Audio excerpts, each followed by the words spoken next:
A very good morning to you, and we are glad that you're joining us for these proceedings of the Senate plenary sitting. Just about 2 minutes to 9:30 in the AM.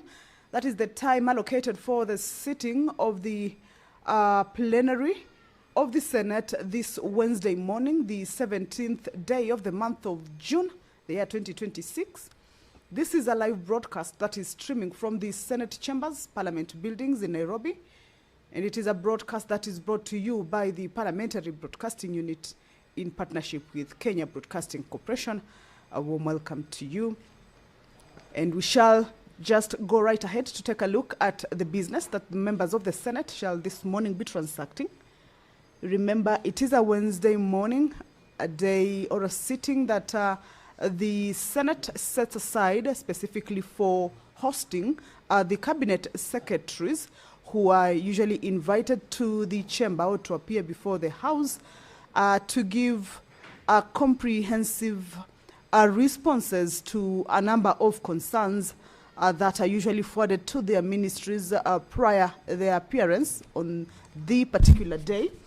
And so this morning, the cabinet secretaries that are expected to appear, with whom they have confirmed that they will be showing up. There are 2 cabinet secretaries who were invited for this morning sitting. That is the Cabinet Secretary for Water, Sanitation and Irrigation. This is the Cabinet Secretary for Water, Sanitation and Irrigation, Eric Muga Mureithi. And he will be coming to respond to a question that was forwarded to him or to the ministry for response and also explanation. And this is a question that will be coming from the Senator for Kilifi County, Honorable Stewart Madzayo. This is a question that revolves around the Sabaki Water Project in Kilifi County and Mombasa County. And this, the Honorable Senator will be seeking to understand from the Cabinet Secretary regarding the status of that particular water project.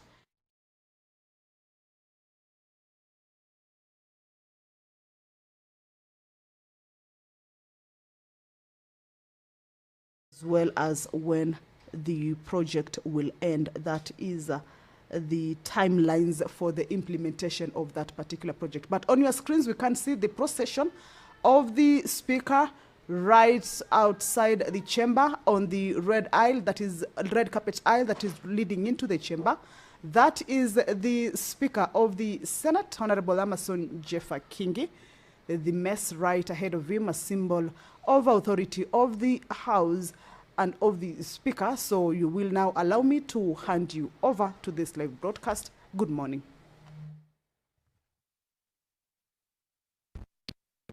Tuombe. Ewe Mwenyezi Mungu, twakusihi tutazame kwa neema nyingi na baraka sisi watumishi wako ambao umeridhika kutuita kwa nyadhifa za uongozi katika jamhuri hii yetu. Twakuomba utuwajalie tuyatende na kufikia mambo yote atakayofikishwa mbele yetu kwa njia ya haki na uaminifu, ili kustawisha amani, ufanisi na heri ya nchi yetu na wale ambao haja zao umesikabidhi mikononi mwetu. Amen.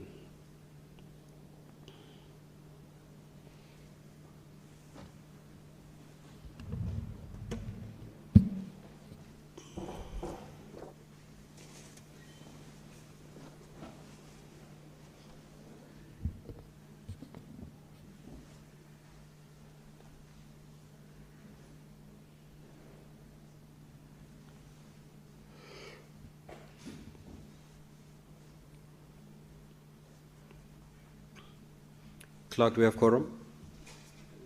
Sergeant at Arms, kindly ring the quorum bell for 10 minutes.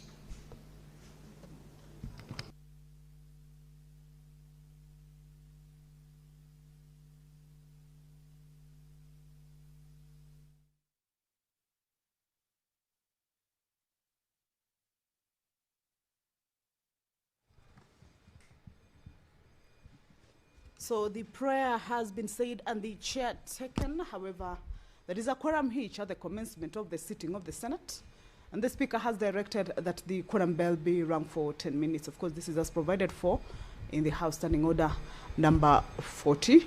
And as we wait for the members of the Senate to make their way into the chamber, we shall continue to take a look at the business that they shall be transacting once the House corrects this Wednesday morning. Earlier on, I had indicated that being a Wednesday morning, as is the tradition of the Senate hosts cabinet secretaries, a day that is allocated for the cabinet secretaries to be able to appear before the Senate chambers or on the floor of the Senate to respond to various concerns that are normally forwarded to the ministries prior the day that the cabinet secretary appears. And these concerns are matters around, could be matters related to county, inter-county, national, regional, or even international concerns.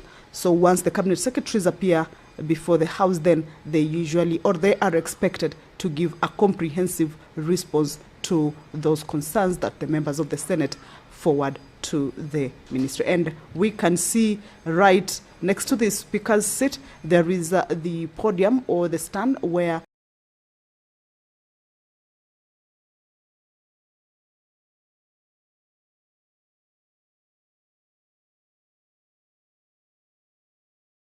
once the cabinet secretaries are ushered in and welcome to be able to give their responses, then they shall be taking that particular position to be able to address or talk to the senators. So 2 cabinet secretaries are expected to appear this morning. The cabinet secretary for water, sanitation and irrigation, Eric Mugamureithi, is already within the parliament precincts. So once the House corrects and business commences, then the CS will be ushered into the chamber to be able to give his responses. The question that he is coming to respond to is a question by the Honorable Senator for Kilifi County, Honorable Stewart Mazayo, a concern regarding the project, the Sabaki water project. He will be seeking to understand its status and also when it will be starting and when it will also be ending. But of course, we understand that much as this is a question from one senator, there is an opportunity for other senators to be able to weigh in on this matter, of course, to ask supplementary questions, but the ones that are related to the primary question. So this is the one question, only one question that the CS for water will be responding to. And of course, more questions are expected to come from the floor, of course, in relation to this primary question.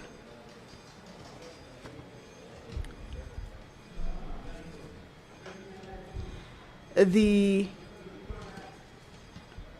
Cabinet Secretary for National Treasury and Economic Planning, John Mbadi, is also expected to appear before the Senate chambers this morning. There are about 4 questions that the Cabinet Secretary will be responding to. 5 questions. One of the questions is from the Senator for Kisumu County, Professor Tom Ojenda. This is a question that the Senator will be seeking to understand the fiscal and other policy interventions that the government has put in place or has taken to address the slowed growth in the agriculture, construction and services sectors, and any ripple effect on employment levels and also county level fiscal performance, among other concerns regarding that. Also, the Cabinet Secretary will be required to respond to whether there are any safeguards that have been put in place to ensure that the government's fiscal consolidation program does not undermine the state's obligation under Article 43 of the Constitution, which guarantees specific economic and social rights to every person.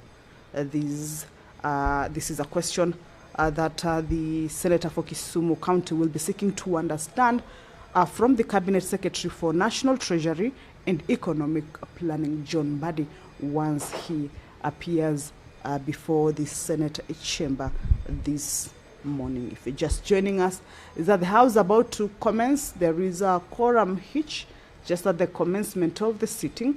The quorum at the commencement of a sitting of the Senate, as provided for in the House Standing Order number 39, is 15. And of course, if that quorum is not present, then Standing Order number 40 indicates that a quorum bell shall be on for 10 minutes to give room to members to be able to make their way into the House and allow the House attain that much needed quorum for it to be able to commence. And at the entrance of the Senate chambers, I can see more members making their way into the House. We believe in a short while that quorum shall be attained for the House to be able to transact that business which has been lined up for consideration this morning. Again, the Senator for Kisumu County, Professor Tom Ojenda, will also be seeking to understand from the Cabinet Secretary for National Treasury and Economic Planning on matters around Kenya's current stock of domestic and external debt, and also the debt to GDP ratio, that is the debt to the gross domestic product ratio. On the same breath, the Senator will also want the Cabinet Secretary to indicate if there are any measures that have been put in place to ensure that funds raised through borrowing are utilized effectively and translate into tangible development outcomes across the country. More members are making their way into the House. We can see the leader of the majority party, Honorable Senator Dan Manzo, Honorable Senator Danson Mungatana. More members are making their way into the chamber. Just in a few minutes, that quorum will be attained for the business of the Senate to be able to commence. Regarding the question on the country's current stock of domestic and external debt, the Senator for Kisumu County will also want the Cabinet Secretary to expound on whether the National Treasury could consider developing a publicly accessible tracker that links each debt facility to its corresponding development outcomes.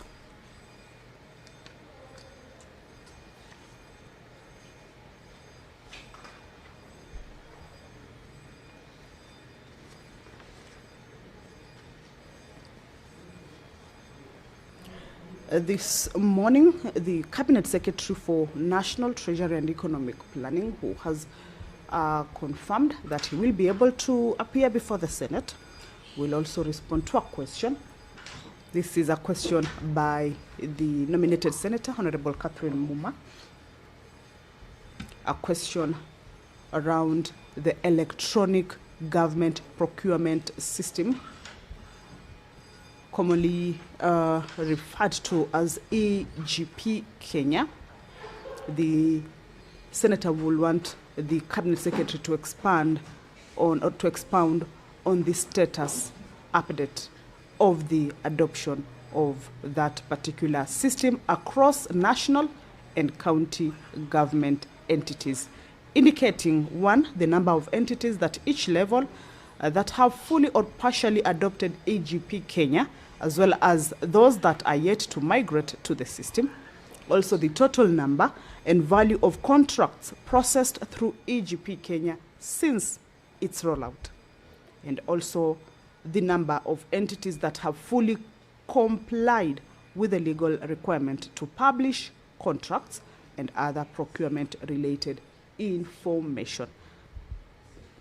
This is a question that the Cabinet Secretary, once he appears, will be able to respond to, of course, in a comprehensive manner, because this is a question that was forwarded to him earlier on before his appearance before the chamber this morning. The 10-minute quorum bell has lapsed. We expect to hear from the speaker. As provided for in the House Standing Order, is that there should be an additional of 10 minutes.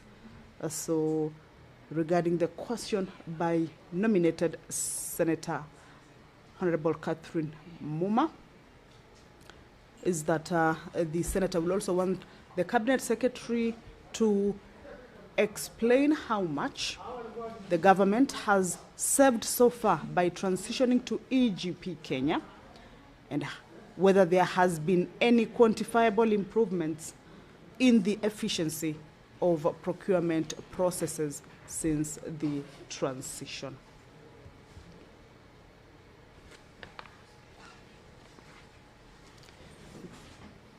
The nominated senator, Honorable Hamida Kibwana, also has a question this morning for the Cabinet Secretary for National Treasury and Economic Planning. This question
So a further 10-minute quorum bell has been added for more members to be able to join their colleagues in the chamber.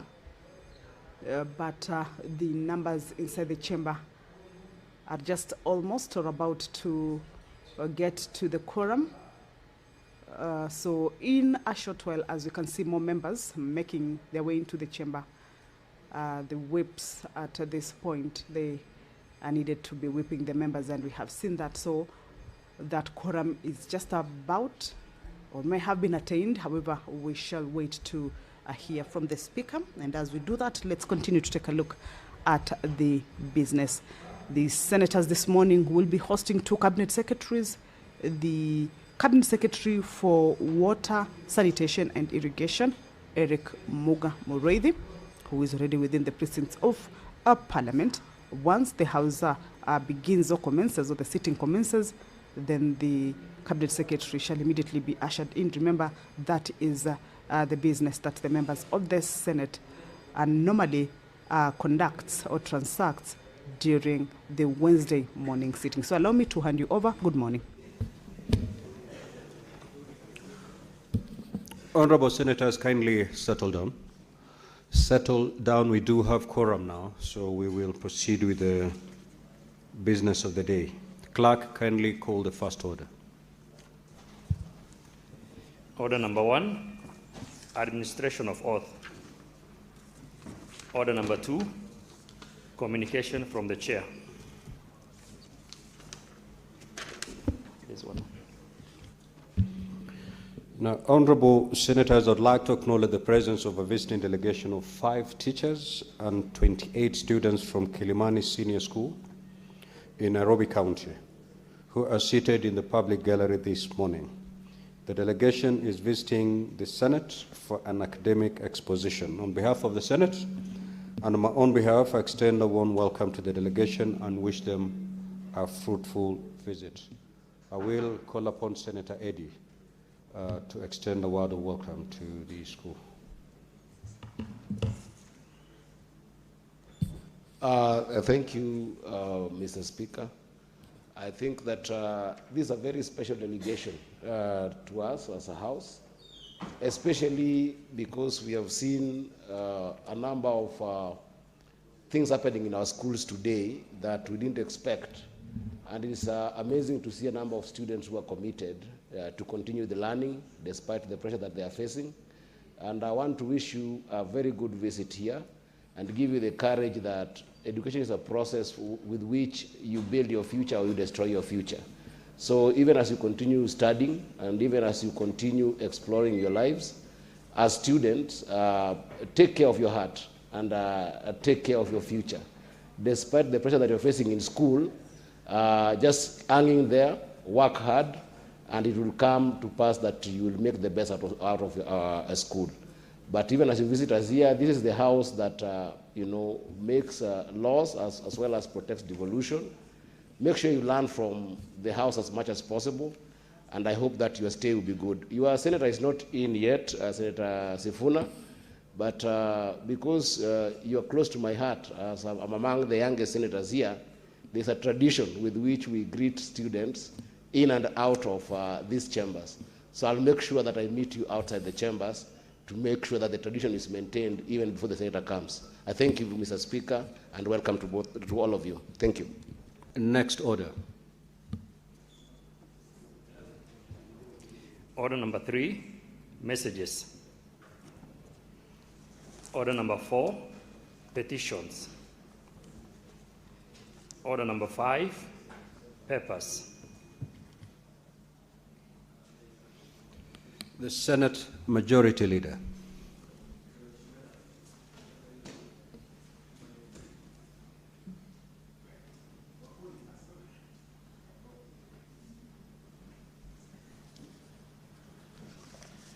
Thank you, Honorable Speaker. I beg to lay the following paper on the table of the Senate today, Wednesday, 17th June 2026. The County Government Equitable Share Cash Disbursement Schedule for the financial year 2026-2027. Thank you, Honorable Speaker. Next order. Order number 6, notices of motion. Senate Majority Leader.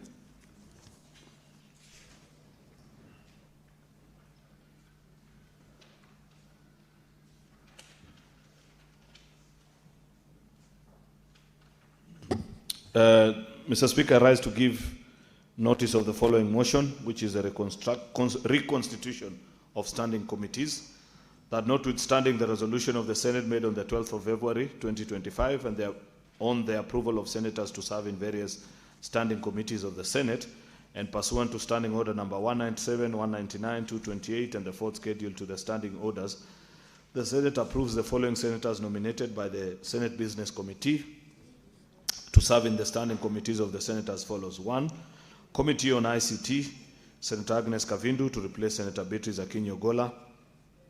Committee on Energy, Senator Abdul Mohamed Haji to replace Senator Beatrice Akinyi-Ogola.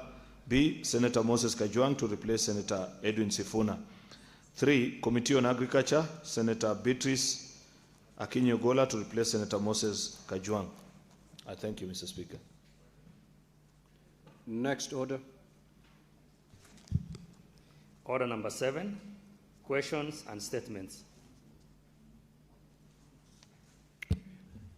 Now, honorable senators, we are expecting 2 CSs this morning for purposes to responding to the listed questions. We expect CS in charge of water, who has 1 question. That is from the Senator for Kilifi County, the Honorable retired Judge Stewart Mazayo, and thereafter we will have the CS in charge of the National Treasury to respond to 5 questions. I'm informed the CS Water is present. Clerk, you may proceed to usher in the Honorable CS so that we can begin this session.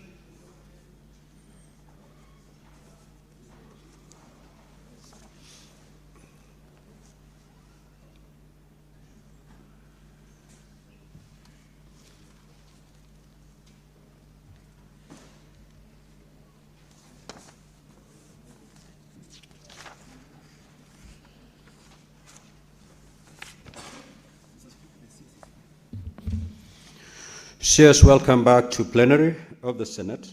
You are here to respond to question number 44 by the Senator for Kilifi County, the Honorable Retired Judge Stewart Mazayo.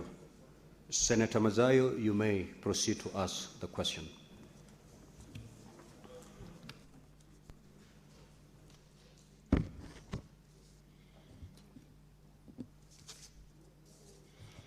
Asante, Mstahiki Speaker. Mstahiki Speaker, swali langu ni kama lifuatavyo. Je, waziri wa maji, unaweza toa maelezo kuhusu utekelezaji wa mradi wa maji wa Sabaki katika kaunti ya Kilifi hadi Mombasa, ikiambatana na taarifa kuhusu mipango iliyopo ya ufadhili, kampuni husika katika utekelezaji, pamoja na ratiba ya kuanzishwa na kukamilishwa kwa mradi huo?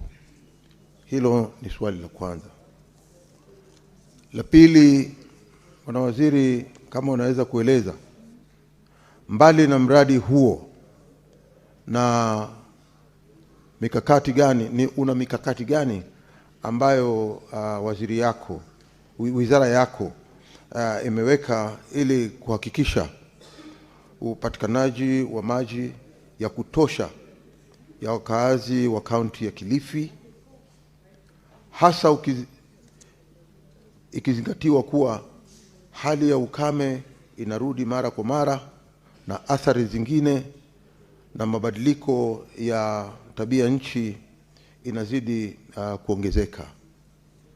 Na swali la mwisho, Bwana Waziri, je, unaweza pia kueleza ni hatua gani wizara yako imechukua kwa ushirikiano na serikali ya kaunti ya Kilifi kukarabati miundombinu ya usambazaji wa maji iliyowezeka katika kaunti hiyo? Asante, Bwana Speaker. Honorable CS, you may proceed to respond.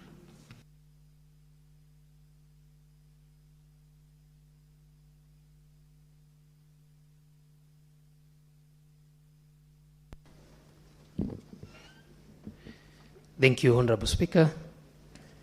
And Honorable Senators, good morning. And Honorable Stewart Mazayo, through the Speaker, swali lako lilikuwa kwa lugha ya Kiswahili.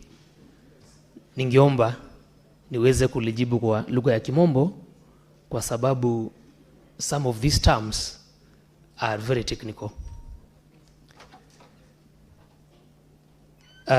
And I'll go straight to the answers, Honorable Speaker. The first question was on the status of implementation of Sabaki water project, including the funding arrangements, the implementing entities, and the timelines on the same. Honorable Speaker, I will respond by saying that the Sabaki water carrier and sanitation project is being implemented through a public-private partnership framework, and the ministry has received a privately initiated proposal, PIP, for the project in October 2024. Now, this is from a consortium comprising of utility partners, One LLP Limited, a local firm, and climate fund managers based in Netherlands, and NAFSI Limited based in South Africa. The project is currently at the negotiation stage with discussions ongoing towards the signing of a project agreement, and PPP projects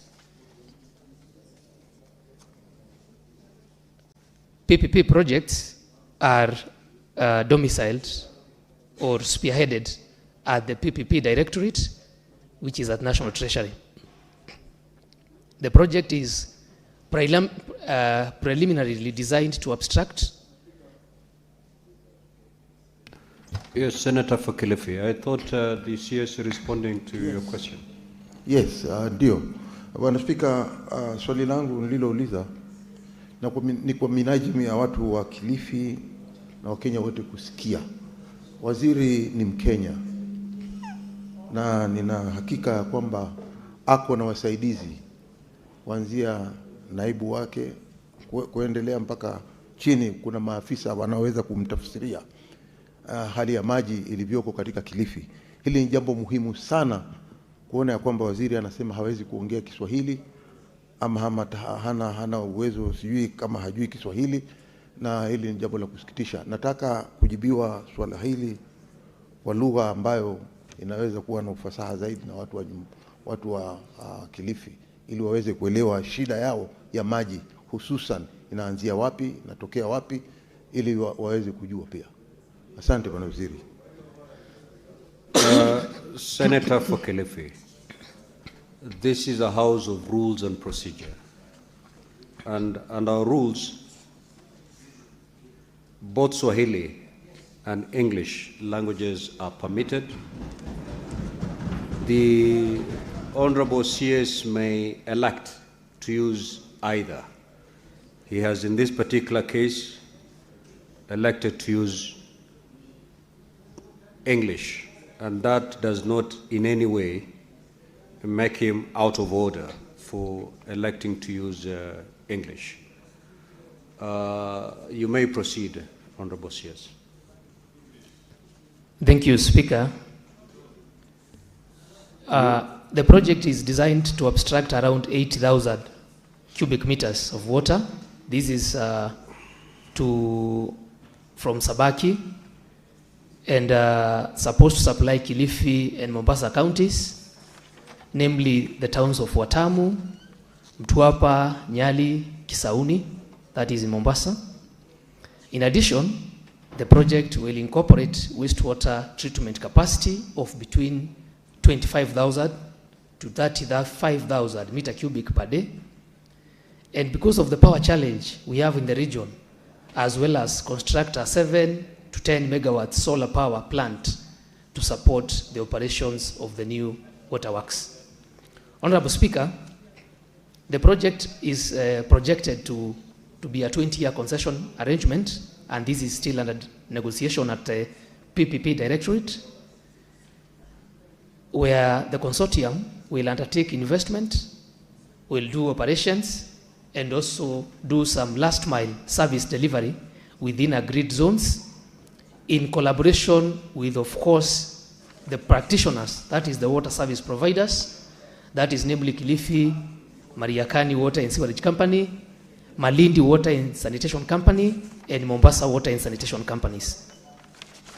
The project is estimated to cost preliminary around 27 billion, and this will be financed through a mix of debt and equity. The project is currently, as earlier explained, being negotiated at the PPP Directorate, and this is subject to resolution of the outstanding legal and commercial requirements.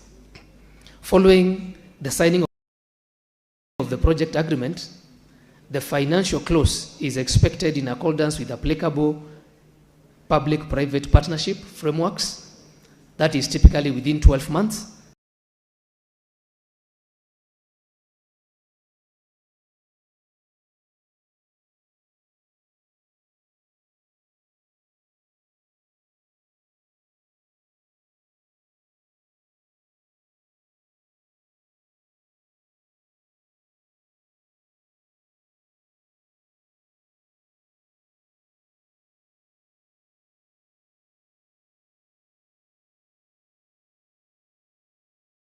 to ensure that water supply in Kilifi County, and particularly in response to recurrent drought conditions and the increasing impacts. These are the areas of Ganze, the areas of Rabai, the areas of Kaloleni, the areas of Magarini, and the ministry, through our agency down there, that is Coast Water Works Development Agency, has undertaken water harvesting, some water storage, groundwater development interventions, and water tracking. And some of the ponds done in the region include Kwadiki, Lutsangani, Kitsaka, Chabasi water ponds in the Rabai constituency, that is in the financial year 2024-2025. Drilling of some boreholes to support the county government in Mandani Secondary School and Kaloleni Girls in the same financial year, and development of an additional boreholes to serve the Marafa town, all of which have been fully implemented. The interventions, Honorable Speaker, are aimed at increasing water availability, reducing resilience and seasonal sources, and of course improving supply reliability in the underserved and water scarce areas. The last question, and this is very key, the measures being undertaken in collaboration with county government of Kilifi to rehabilitate aging water infrastructure. Honorable Speaker, the ministry, in collaboration with the county government of Kilifi, through a program called WSDP, continues to support the improvement and rehabilitation of water supply in Kilifi County. In Malindi Town specifically, as I've earlier indicated, through the World Bank, a project called Water and Sanitation Development Project, the government of Kenya supports the ministry, has supported the government of Kenya has supported the county government in implementation of approximately 80 kilometers of pipeline in Ngongoni, 21 kilometers in Watamu, and these works are currently about 98% complete. Speaker, Honorable Speaker, in Kilifi Town, under the same program, we are expanding, the ministry is expanding the water infrastructure covering Kilifi Town and Mtuapa areas, and these are approximately laying of more than 50 kilometers of distribution network, and this works at around 91% complete. Under the same program, the ministry is in the process of concluding the construction of waste to value fecal sludge treatment plants in Malindi, in Watamu, and a total of 22 ablution blocks in Malindi, Watamu, Kilifi North constituency. Honorable Speaker, in Watamu service area, under African Development Bank funded project called Kenya Towns Sustainable Water Supply and Sanitation Program, the government of Kenya and the government of Kenya funding, the ministry has undertaken expansion of around 32 kilometers of water pipeline networks within the region, and this is approximately 96% complete and expected to connect more than 300 new consumer connections. Honorable Speaker, all these efforts are being implemented through ongoing sector programs and investments aimed at upgrading distribution networks, improving system efficiency, and strengthening service delivery. In particular, Speaker, and as I conclude, the Sabaki Water Project and all the associated interventions highlighted here will significantly enhance existing infrastructure through the expansion of the networks, improvement of the distribution networks, particularly in targeted service areas and any other needy areas, thereby addressing the challenges associated with aging infrastructure and increasing demand. As I conclude, Speaker, I would like to bring to the House attention that the coast region water supply is an intricate system.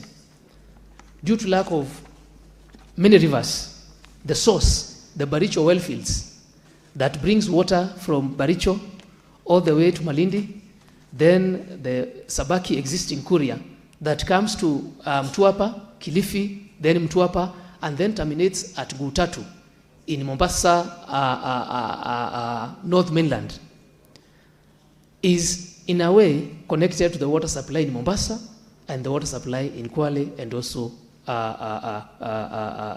the regions of Watamu. Honorable Speaker, when the dams that we are building, including Moache, comes in, the water from, this is to assure the Honorable Senator, the water that comes from Kilifi and goes to Mombasa will not terminate in Kilifi County. And this will increase the water supply. Secondly, we have a challenge of tariff and power supply, especially as of the last few months. The cost of power to the 3 water service providers in the region, that is Malindi, Kilifi Water, and Mombasa, from the pumping cost at Baricho, because these are well filled, has been to a tune of around 60 to 70 million. We have just completed a 4.3 solar megawatts at Baricho. The power component has reduced by around 14 to 15 million every month. So the people of Kilifi are getting a reprieve. Thank you, Speaker. I submit. Senator for Kilifi, do you have any supplementary questions? Yes. You may proceed.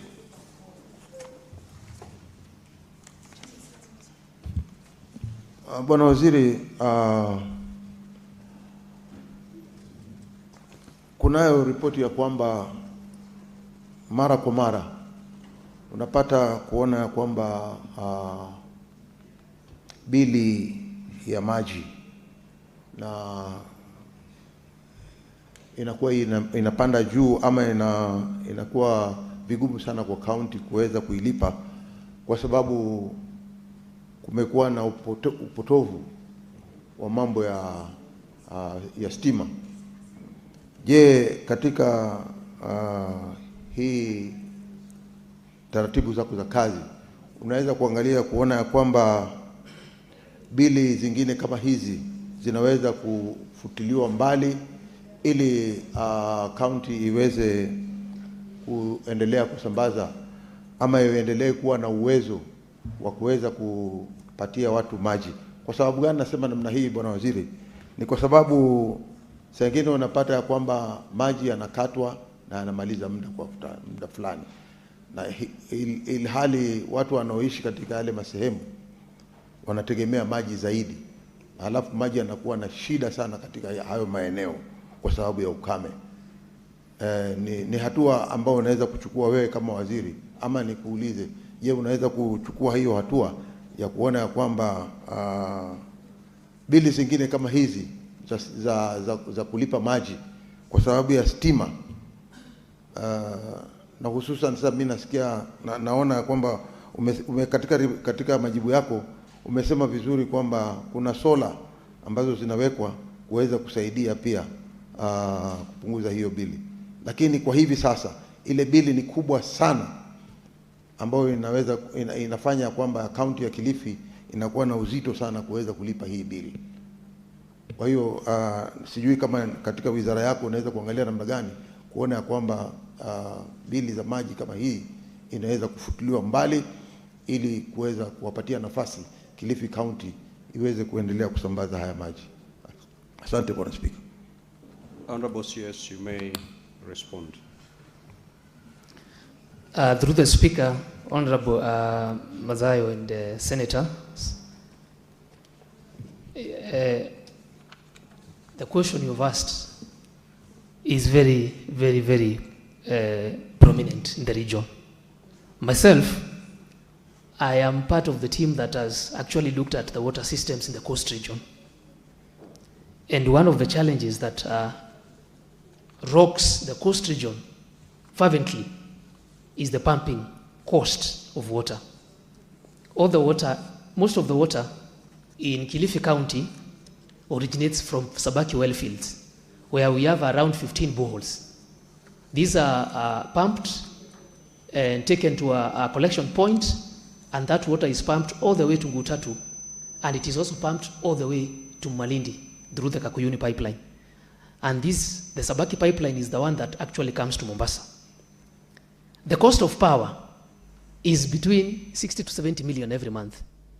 That was before around 4 or 5 months ago. But now, when we sat down with the leadership of the region, one of the issues we discussed was how to minimize this power.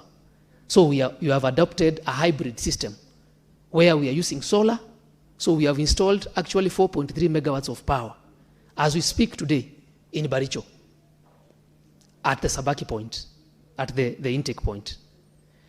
The requirement to offset the entire bill would be to do an additional around 6 megawatts of solar. That would actually now transition the pumping system from a hybrid system to now a purely solar-powered system. The measures of doing 4.3, commissioning the 4.3 megawatts power, has reduced that bill per month by around 15 million in the region. So where you are paying 60, we are now at the range of 44, 45, because of the fluctuations that we expect. The cost of the tariff that the people of Kilifi, that the tariff the people of Mombasa and the water service providers pay is based on 4 things: operations, maintenance, investment, that is expansion to greenfield areas because the areas are mushrooming, and then the payments of debt. And this bill now is the one that can be affected in future because the counties are allowed to do tariff reviews based on the prevailing conditions. Once we solarize everything, Honorable Senator, we will be okay to actually minimize that bill. Right now, the target is to give these people water, and this money we pay to Kenya Power. So when we cut that bill, that cost of pumping, as it can be proposed, as proposed in this Sabaki, then we are okay, the bills can be revised accordingly. Thank you, Honorable Speaker. I submit. Senator Kavindu. Thank you, Mr. Speaker. My question to the CS is about Masinga Dam. In Masinga Dam, there's a spillway that is being constructed by the Kenyan, and it will take the land of my people about 600 meters, and they've not done any public participation. They don't know when they'll be compensated. So, Bwana CS, I wanted to know if you are aware of that and what you are going to do about it, because it will not be fair for the Kenyan people to raise that 1.5 spiralway meter wall, and the water will spill to the people. 2, I wanted to know what Senator you are going to do. It is the same question with just A and B. No. Mr. Speaker. You can only have it at A and leave it there. Because it's very important what I want to ask, Mr. Speaker. My people have been in that area, dam site area, without water, clean water, that they can use and their animals can use for so many years. And electricity. They are in darkness, and they supply Nairobi and many parts of Kenya with electricity, and they don't have electricity themselves. Thank you, Mr. Speaker. Senator Mwenda Gataya. The Honorable CS is in charge of water, not energy. Asante sana Mheshimiwa Speaker. Mheshimiwa Speaker, ningependa kuuliza waziri wa maji. Yeye anajua na anafahamu kwamba kuna mradi ambao umekuwa na sisi. Bahati mzuri kwamba waziri ni jirani wa jimbo la Tharaka Nithi. Kuna mradi ambao ulikuwa unakusudiwa kusambaza maji sehemu za Marimanti, sehemu za Marawa. Na waziri anajua vizuri sana hizo ni sehemu ambazo ni kame zaidi na zimekumbwa na matatizo makubwa sana ya maji. Waziri, unafahamu vizuri sana tumetembelea huo mradi unaitwa Kimiki Kibunga, mradi wa maji. Tumepiga safari pale na Mheshimiwa Rais. Wewe mwenyewe umetembea. What is your question, Senator? Najenga taarifa Mheshimiwa. Maliza kujenga, uliza swali.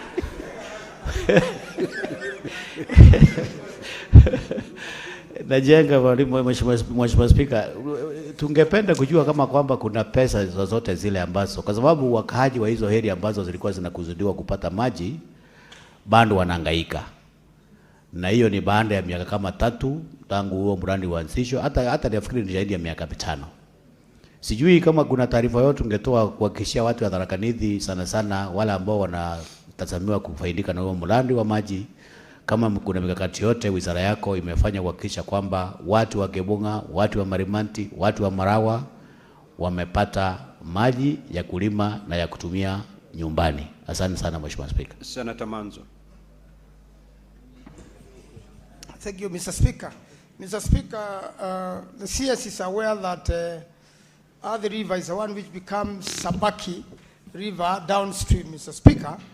And Mr. Speaker, I live somewhere near Athi in Makwiny, where the CS has been constructing Thwake Dam. Some years pass by and Athi has no water at all, meaning Sabaki and Kilifi suffer as well. The main purpose of Thwake Dam was to ensure steady flow of water throughout the year, even to Sabaki and Kilifi. So, Mr. Speaker, I have only heard rumors. I would like the minister to confirm what is the status of Thwake Dam now that nothing has happened for the last 4 years. And it's not in the current budget, it's not in the committee of supply.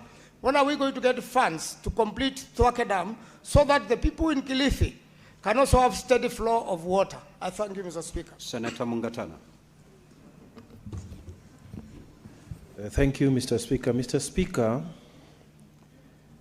this is a 27 billion project that is being carried under the PPP framework. The minister knows that under Schedule 4, which lists out the distribution of the duties between the national government and the county governments, that if you refer to rule number 11, you will see, and Minister, I want to read for you, that county public works and services, including stormwater management systems in built-up areas, and B, water and sanitation services. These are duties for county governments.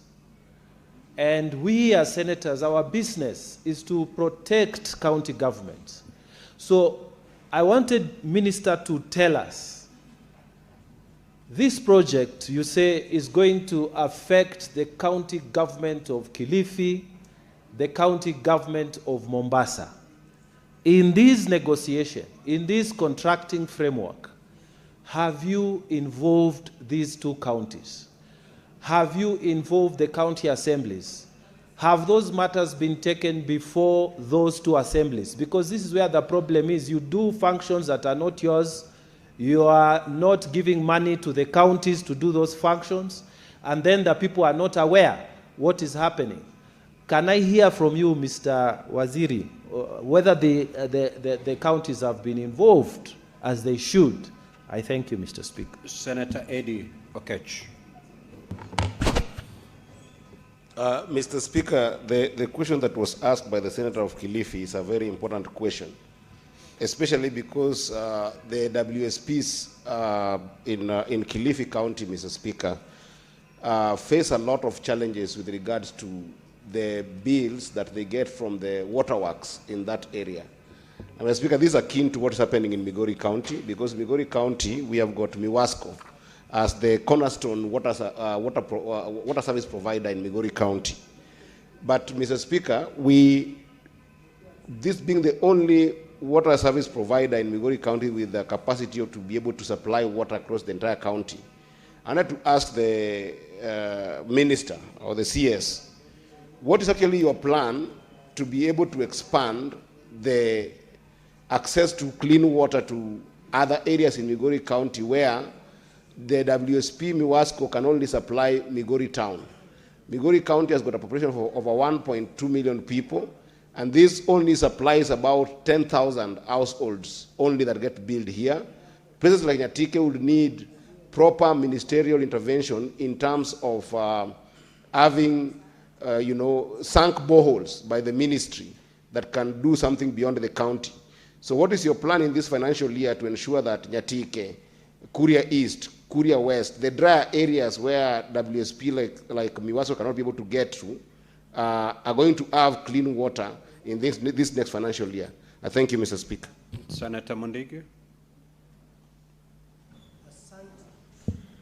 Asante Bwana Spika kwa kunipa nafasi niweze kupata nafasi ya kuuliza swali. Bwana Waziri, katika Embu County, Mbeere South, Mbeere North imekuwa ni area ya ukame. Sasa ni miaka 3 kwa hizo sub county mbili, miradi 2 ikiwa imeanza. Mbeere South kutoka Kiritire, kutoka Kamburu kwenda Kiritire ni miaka 3. Kutoka Mbeere North Kanywambora water project ni miaka 2. Tunataka kujua kasi itaisha lini, kwa sababu contractor walikuja wakaanza na wakatoroka, na pia kila mradi iko na pesa ngapi? Asante Bwana Speaker. Senator Wambua. Thank you, Mr. Speaker. Mr. Speaker, you know, people are becoming clever. I'll try to be, but don't stop me, Mr. Speaker, I plead. I've heard Senator Kavindu saying that she has question A and B. And I've heard Senator from Rakanidi saying that he's building something. Now, Mr. Speaker, mine is just one question. But even as I ask that question, I'm not really sure, Mr. Speaker, the issue that the Senator for Kilifi raised was really addressed. The issue of the inability of the county government of Kilifi to service the bill for that project, the bill that has been slapped to the county government. If the minister can look into that, I think that would be a better way of doing it.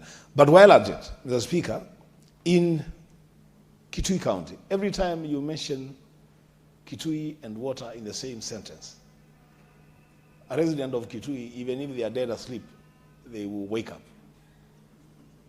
The CS has mentioned that the people of Kitui will benefit from the Sabaki project. But even as we wait to benefit from that project, we have our own projects. The President himself, on record and in public, promised the completion of Umar Dam in Kitui, which was messed up by your predecessor, the Minister for Water then, Charity Ngilu. And the President promised that they put money into it, and by February this year, the people of Kitui will be drawing water from the Umar Dam. How far are we with that project? I thank you, Mr. Speaker. Senator Wakole.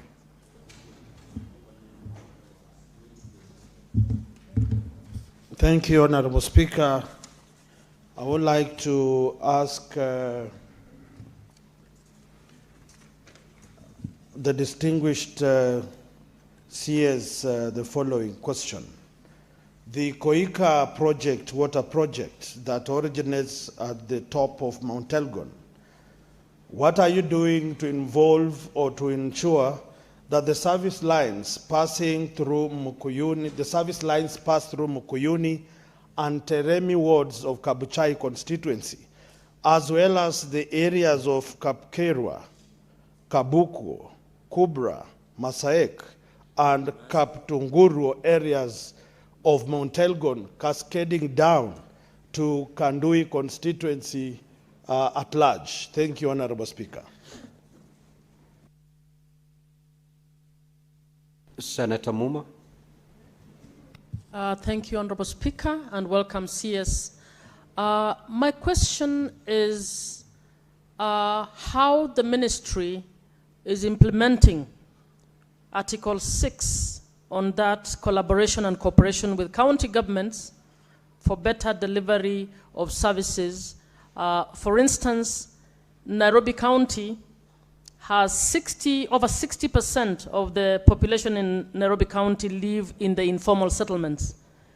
The informal settlements are not getting any services. I mean, they're getting very minimal services. I would want to know, since water is a basic service, what arrangement do you have with Nairobi County to ensure that residents of informal settlements in Nairobi access water on an equal basis as residents in the other estates? Thank you.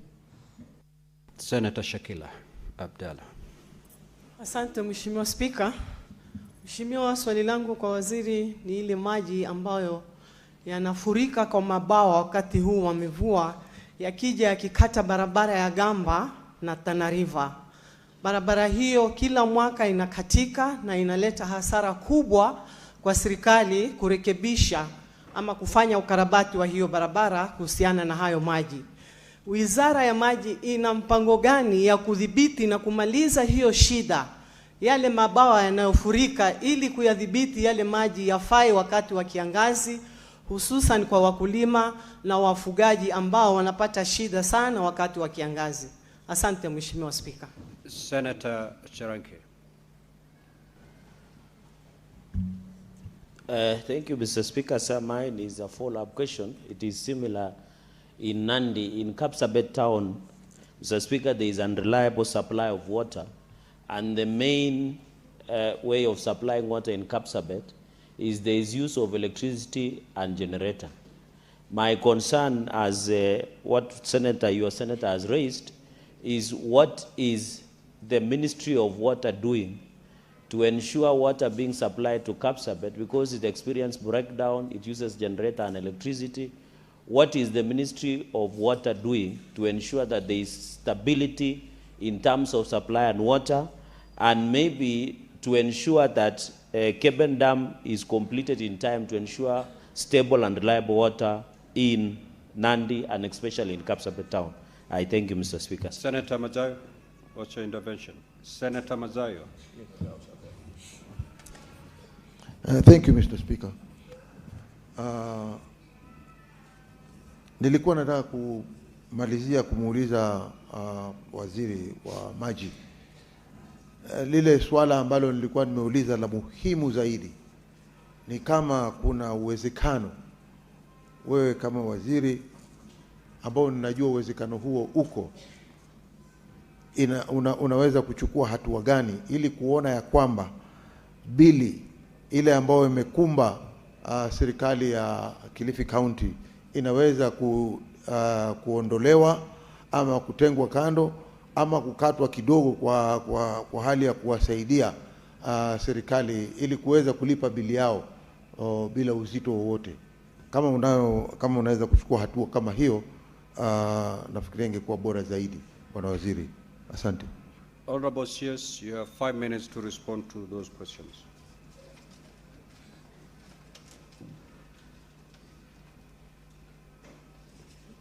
Thank you, Speaker, and thank you, Honorable Senators, for your questions.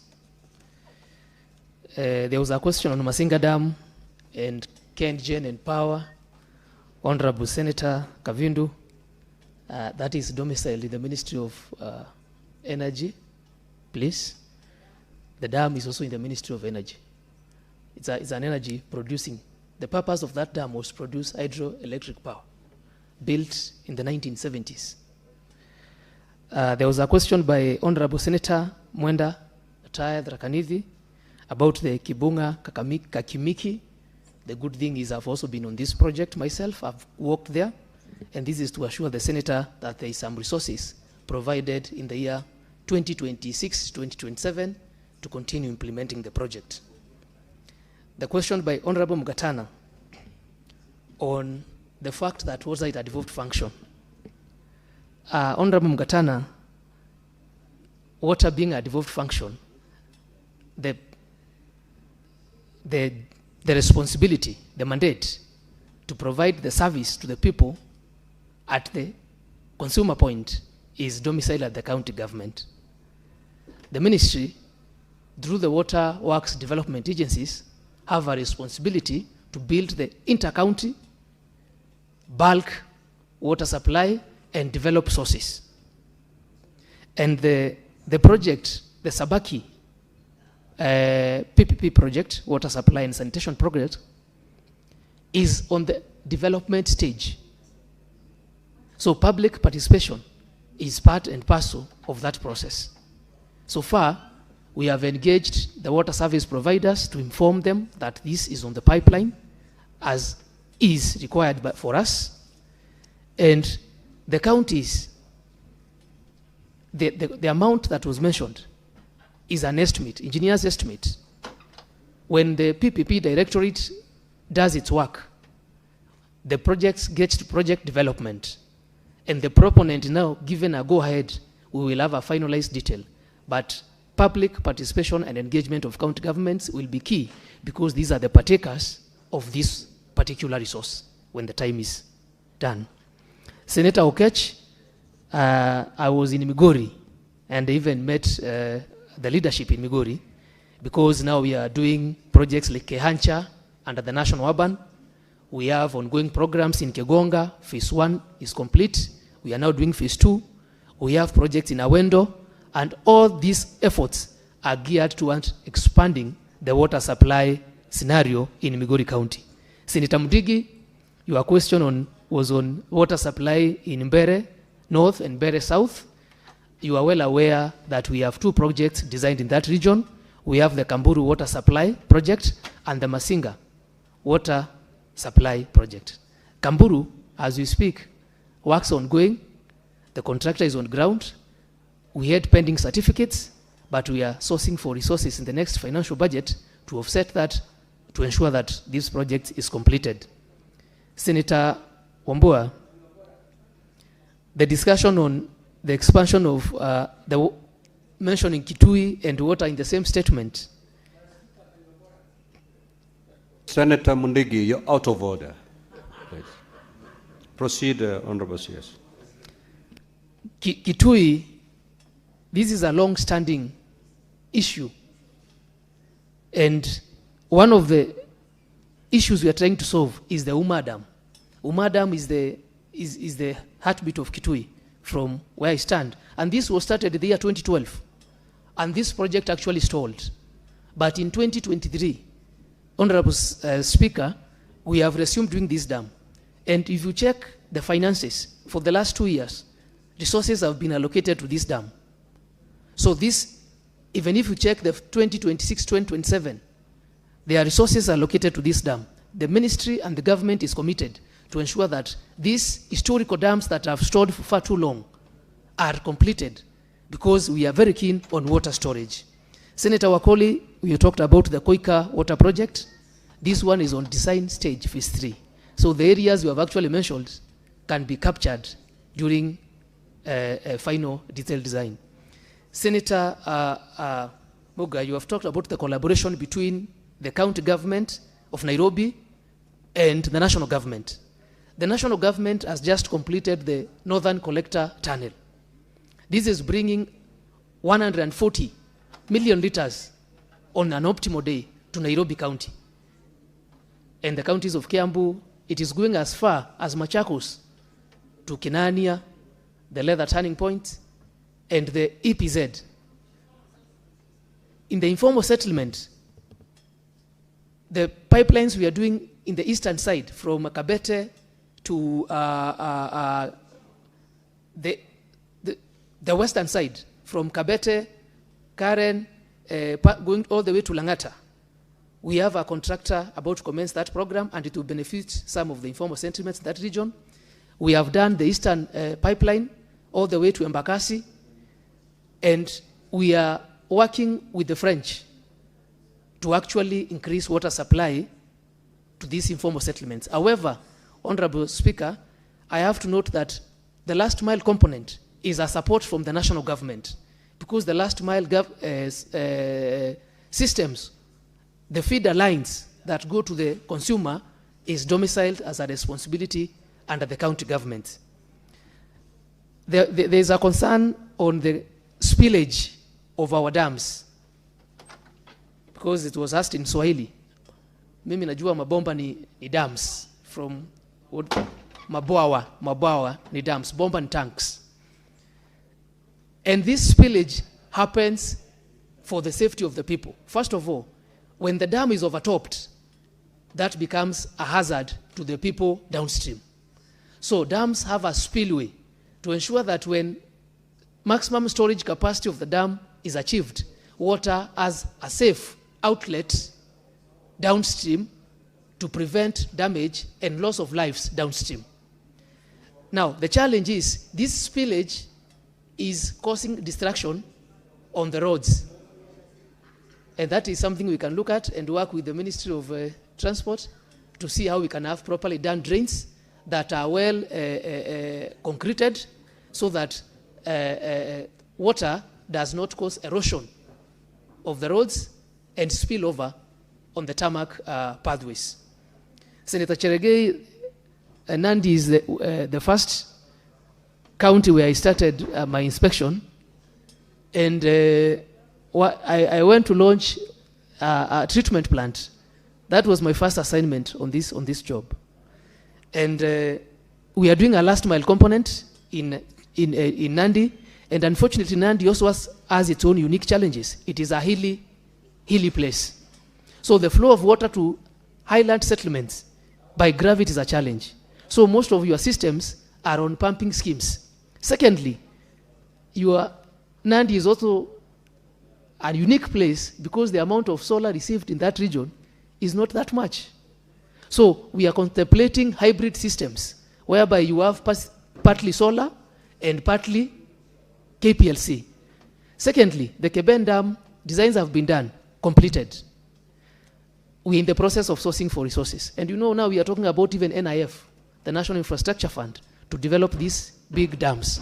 And that is also among and part of that list. The question by Senator Matayo, and I take that to heart myself, having practiced in Kilifi. I know the pinch of that power bill. But now we have to ask ourselves, if we do not pay KPLC, we do not have water. The solution is to do solar systems in Baricho. Solar systems, we are not talking about it as government. We have actually put a 4.3 megawatts solar plant in Baricho. But we need to do an additional 6. And that has considerably asked the people on ground. The cost that Kilifi was paying, Mombasa was paying, Malindi was paying, has actually gone down because we are saving 15 million. Honorable CS, I think the question by the Senator for Kilifi was, are you in a position to consider waiving the old bill as you come up with these solutions that you are now enumerating? Are you in a position to waive the old bill so that Kilifi and Mombasa counties can start on a clean slate going forward? I think that was the question. Honorable Speaker, thank you for that clarification. To waive a bill of that magnitude, I would require cabinet approval. So if they write, we can try to. But the old bills are to a tune of billions, that I know. I checked a while back, it's very high. The old bill. And we also have discussions with the Governor Mombasa, Governor Kilifi, and sometimes Governor Kwale to continually engage on this process to ensure that we streamline. Because the purpose of service is ensuring that those people in Ganze, Rabai, wako na maji. That is the purpose of service. Thank you, Speaker. I submit, sir. Thank you, Honorable CS. You may now take leave. Thank you so much. Thank you, Speaker. Thank you, Senators. Good day. Now, Honorable Senators, we will move to hear responses from the CS in charge of the National Treasury. Clerk, you may usher in the Honorable CS.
Honorable CS, welcome back to the Senate plenary. You're here to respond to 5 questions, starting with question number 028 by the Senator for Kisumu County, the Honorable Professor Tom Ojenda. Senator Tom Ojenda.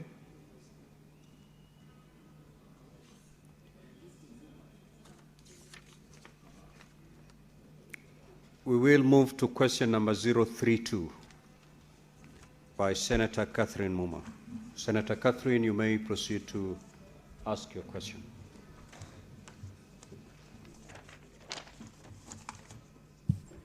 Thank you, Honorable Speaker, and karibu to Senate CS. Mr. Speaker, my question to the Minister is as follows. A, could the Cabinet Secretary provide a status update on the adoption of the electronic government procurement system, e.g. EGP Kenya, across national and county government entities, and indicate, 1, the number of entities at each level that have fully or partially adopted the EGP Kenya, as well as those that are yet to migrate to the system. 2, the total number and value of contracts processed through EGP Kenya since its rollout. And 3, the number of entities that have fully complied with the legal requirement to publish contracts and other procurement-related information. B, how much has the government saved so far by transitioning to EGP Kenya, and has there been quantifiable improvement in the efficiency of procurement processes since the transition? C, what steps has the government taken to address the factors undermining the success of EGP Kenya, among them the limited capacity and resistance among procurement officers, as well as the lack of adequate information, communication and technology infrastructure and internet connectivity, particularly in the rural areas? D, what measures has the ministry put in place to mitigate against service delivery interruption during the transition period, particularly in health facilities, schools, and other entities offering critical services? E, what measures has the ministry put in place to guarantee that the system attains the intended objectives, particularly in enhancing transparency, accountability, value for money, and access to procurement opportunities for entities owned by the youth, women, and persons with disabilities? Thank you. Honorable CS, you may now proceed to respond.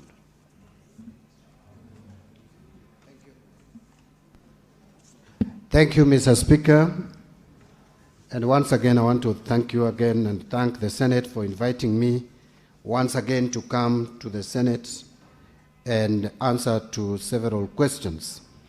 I will start by addressing question number 032, question that was raised by Senator Catherine Muma on the adoption of the electronic government procurement system, EGP Kenya, across national and county government entities. And there are a number of other questions that are tied to that, but I will not again reread the questions because they have been read by the honorable member who has raised the question. So, Mr. Speaker and honorable members, the National Treasury officially launched the electronic government procurement system on April 7th, 2025, and directed that all public procuring entities should conduct procurement processes through EGP system effective from 1st July 2025. Mr. Speaker, as we all know, Article 227 of the Constitution requires a system of procurement that is fair, equitable, transparent, competitive, and cost-effective. And in compliance with this article of the Constitution, Parliament, in fact, indeed enacted the Public Procurement and Asset Disposal Act of 2015 with its attendant regulations in 2020. Mr. Speaker, AGP is a system that automates procurement processes from bid submission, tender opening to the tender award. And the system minimizes human interaction, which is the main objective of this system, which traditionally has been a major source of corruption, favoritism, and solicitation of facilitation fees. So, Mr. Speaker, the system, if I may just quickly describe it, is built on the open contracting data standard, which enables the publication of procurement data for public scrutiny and therefore strengthening accountability. Mr. Speaker, members, oversight bodies, suppliers, and the public can monitor the status of tenders from submission to award. The implementation and use of the EGP system will therefore result in reduced cost of goods, works, and services, increased transparency in procurement processes and practices, improved efficiency in procurement by minimizing the procurement cycle time, and maximizing value for money, fostering accountability and transparency, and of course, improving confidentiality, integrity, and authenticity of transactions between procuring entities and suppliers. It will streamline procurement processes across the government through standardization of processes and practices. So, to address the first question that was asked, the number of entities at each level that have fully or partially adopted EGP system, as well as those that are yet to migrate to the system. As of May 2026, 1,543 number of public procuring entities had been registered and onboarded to EGP system. 679 in number of them have published their consolidated annual procurement plans in the EGP system. Now, the total number and value of contracts processed through EGP Kenya since its rollout, Mr. Speaker, has provided for in the EGP portal, which is indicated, a total of 9,772 in number of tenders have been published and 2,604 in number contracts published in the EGP, and the value of this contract is about 9 billion. But I want to just note that given that we are closing the financial year, we have seen a lot or an increased use of this platform, and as we speak, not less than 12 billion have been processed. And every day, I've been informed now, we are closing not less than 30 tenders per day. So noting that procurement is a process, it is expected that those numbers will significantly change, as I've said, at the close of the financial year. So now we have seen increased use of this platform. The number of entities that have fully complied with the legal requirement to publish contracts and other procurement-related information, Mr. Speaker, a total of 2,604 procuring entities have published their contracts in the EGP. How much has the government saved so far by transitioning to EGP Kenya, and has there been an improvement in the efficiency of procurement processes since the transition? There is no verified figure for total savings realized from the EGP rollout yet, as the system is in the initial phase of takeoff. The numbers in most public sources remain projections or anticipated savings, not confirmed by independent audits. However, there are several qualitative and structural improvements reported so far in terms of reduced procurement times, cycle time, greater transparency, tighter integration with financial tax systems, and built-in audit trails. C, I was required to elaborate on what steps has the government taken to address the factors undermining the success of EGP Kenya, among them the limited capacity and resistance among procurement officers, as well as the lack of adequate information, communication and technology infrastructure, and internet connectivity, particularly in the rural areas. Mr. Speaker, the National Treasury has deployed trainers of trainers, that is TOTs, to guide procurement officers across national and county governments. Over 2,000 procurement officers have already undergone hands-on training, and a further 40,554 PFM officers drawn from national and county governments have undergone virtual training via webinars. A help desk, that is Technical Support Center, has been set up to assist users navigating the system at the Kenya Institute of Supplies Management Towers along Gong Road in Nairobi. The National Treasury has partnered also with the Kenya School of Government to deliver countrywide training for PFM officers and other stakeholders. Mr. Speaker, equally, there are weekly registration and training webinars for suppliers, contractors, and other stakeholders who require support. The National Treasury has also signed an MOU with the Kenya National Chamber of Commerce and Industry to train suppliers in all counties in the Republic, and the trainings are ongoing. Manuals and user guides have also been uploaded on the EGP portal to support onboarding, and fiscal support points have been set up in all the Huduma centers across the country where potential suppliers and contractors can get in-person help with registration. So, Mr. Speaker, the EGP system is being integrated with other systems such as IFMIS, KRA, ITAX, Business Registration Service, and population registries. This enhances authenticity for users and embeds EGP in broader government digital infrastructure. Number D, what measures has the ministry put in place to mitigate against service delivery interruption during the transition period, particularly in health facilities, schools, and other entities offering critical services? Mr. Speaker, the National Treasury did issue a public notice ahead of the rollout, informing all suppliers, contractors, and consultants about the EGP launch, with clear instructions to register and use the system. In that notice, the National Treasury emphasized that only procurements processed through EGP will be sanctioned and paid for going forward, which signaled a firm push to have entities comply rather than revert to the manual systems. To support suppliers, procuring entities, and other stakeholders, the National Treasury set up help desk support, weekly webinars, user manuals, and in-person assistance at all Huduma centers for onboarding to the platform. Number E, which is the last question, was what measures has the ministry put in place to guarantee that the system attains the intended objectives, particularly in enhancing transparency, value for money, and access to procurement opportunities for entities owned by the youth, women, and persons living with a disability? Mr. Speaker, the Kenyan government, primarily through the National Treasury and the Public Procurement Regulatory Authority, has put in place several measures to guarantee transparency, value for money, and access to procurement opportunities for entities owned by youth, women, and persons living with a disability. The National Treasury has implemented e-tendering system through EGP system that provides a secure and transparent platform for tenders.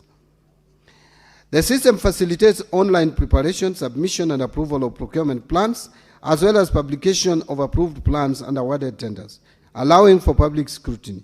The EGP system has accordingly enhanced transparency and accountability because all the procurement processes are now public and thus easier to undertake procurement audit trails. Mr. Speaker, I call upon this Honorable House to support this critical PFM reform, which upon maturity is expected to give value for money and secure savings of up to 85 billion Kenya shillings. But Mr. Speaker, before I finally conclude, allow me just to mention two things. Number one is that in terms of this house being a house that protects devolution, I wanted just to state how counties are performing. County level summary, when county entities are grouped by their parent county, 20 distinct counties have at least one active contract on the EGP system as we speak today. And I think the number has even gone up. But the leading county in terms of ranking is Kisumu County, with 467 contracts which are worth 1.39 billion are already in the system. Number two is actually Siaya County, and interestingly, all of them, the two are from Nyanza region. 163 number of contracts worth 851. Number three is actually Muranga. Number four is Baringo, Uasin Gishu, Vihiga number 6, Busia number 7, Nandi number 8, Bomet number 9, Samburu number 10, Migori number 11, Homa Bay, my home county, is number 12, Trans Nzoia number 13, Lamu 14, Elgeyo Marakwet 15, Kakamega is coming 16, Tharaka Nithi 17, West Pokot 18, and of course Machakos and Kajiado 19 with one each. I think there is a bit of a mistake, and the number of West Pokot should also be 1, not 12. Now, all these together, those are the only counties out of 47 which at the time of preparing this report in May had at least contracts on the system. The rest which are not here don't have any contract in the system. I want also to state that now the stability of the system has been guaranteed. In the month of March, we have at least a champion in every state-owned enterprise. And each county has 2 champions assigned to them. And each state department has been assigned a TOT. And I spoke about the partnership that we have with the National Chamber of Commerce to help support the suppliers and contractors. Thank you, Mr. Speaker, and I end my submission. Senator Muma, do you have any supplementary questions? Yes, I do, Chair. Honorable CS, my follow-up question follows your response to B, where you don't have verified figures on how much government has saved, and also your answer to E in terms of what you have put in place. Has the National Treasury considered putting in place an impact evaluation mechanism so that the objectives you set out to, as you come up with different systems, can actually be evaluated and the impacts of what you're doing are verifiable through an independent mechanism? Have you considered such a thing? Senator Kathuri, Honorable CS, note those questions, and thereafter you will respond to them. Thank you, Honorable Speaker. My question, Mr. Speaker, because question number B, which is how the government entities have been able to get this system. Mr. Speaker, the CS, during his budget speech, he indicated that from this July, there will be no procurement without NGP system. Mr. Speaker, getting to the figures that he has and those who have complied, Mr. Speaker, you know, like counties have failed to absorb the budget, development budget, because of this NGP. It is a good idea, a wonderful idea. But then the implementation, I think, was really it was brought in a very hurried situation, Mr. Speaker. If the performance is not even 30% so far, how do we expect to utilize the development budget in the year 2026-2027, noting that the CS has already indicated there will be no procurement without using the NGP system? Thank you. Senator Osotsi. Thank you, Mr. Speaker. Mr. Speaker, when I read the question by Senator Moma, and I listen to the response by the Cabinet Secretary, what comes to my mind is there seems to be a problem on the matter of project management, especially for IT-related projects. And my question goes to the CS, who was the implementing agency for this project? Was it the ministry or was the ICT authority? Because previously, it used to be ICT authority that used to manage all the ICT projects across government. So maybe you can clarify on that. Secondly, no, Honorable Senator, you are entitled to only one question. Senator okay. Boni. Senator Boni. Mr. Speaker, allow me to congratulate the CS for the ongoing automation of financial transactions as evidenced by eGPS and eCitizen. Hearing you, you want to make it more efficient and less corrupt, which is a good thing. But my question is this: government services are a right. So, in eCitizen, you have put a convenience fee. I pay for the right, and then you ask me to add you 50 shillings. Are you therefore saying that the official rate of corruption in this government is 50 shillings per transaction? And if it is, how much money has been collected as convenience fee, and who pockets this money? If the government is the one that receives the money, Mr. Speaker, the minister should give us evidence of the banking of the 50 shilling convenience fee. It runs in billions, and we are afraid it's gone into trillions. Senator Eddie Okech. Thank you, Mr. Speaker. Mr. Speaker, my question is very specific. I have listened to the minister's, rather the CS's response. But Mr. Speaker, despite the fact that there's a requirement to use this EGP system to procure everything in government, there is the issue of essential services that if they face any glitch of systemic or otherwise compliance as EGP has been, then it causes a lot of problems in the counties. A case, for example, Mr. Speaker, all the governors who appear before us in CPIC, when you ask the reason why they have not procured drugs in hospitals, they say it's because this system is not working. Mr. Speaker, my question to the minister is there a deliberate effort to make sure that this system is not stalling the issue of essential services in our counties? Among them, drugs, billing for water services in the counties, and most importantly, sometimes the procurement that goes with services that are affecting the employees in the county. What is the exception you have put in place for essential services in the counties? I thank you, Mr. Speaker. Honorable CS, you may now proceed to respond.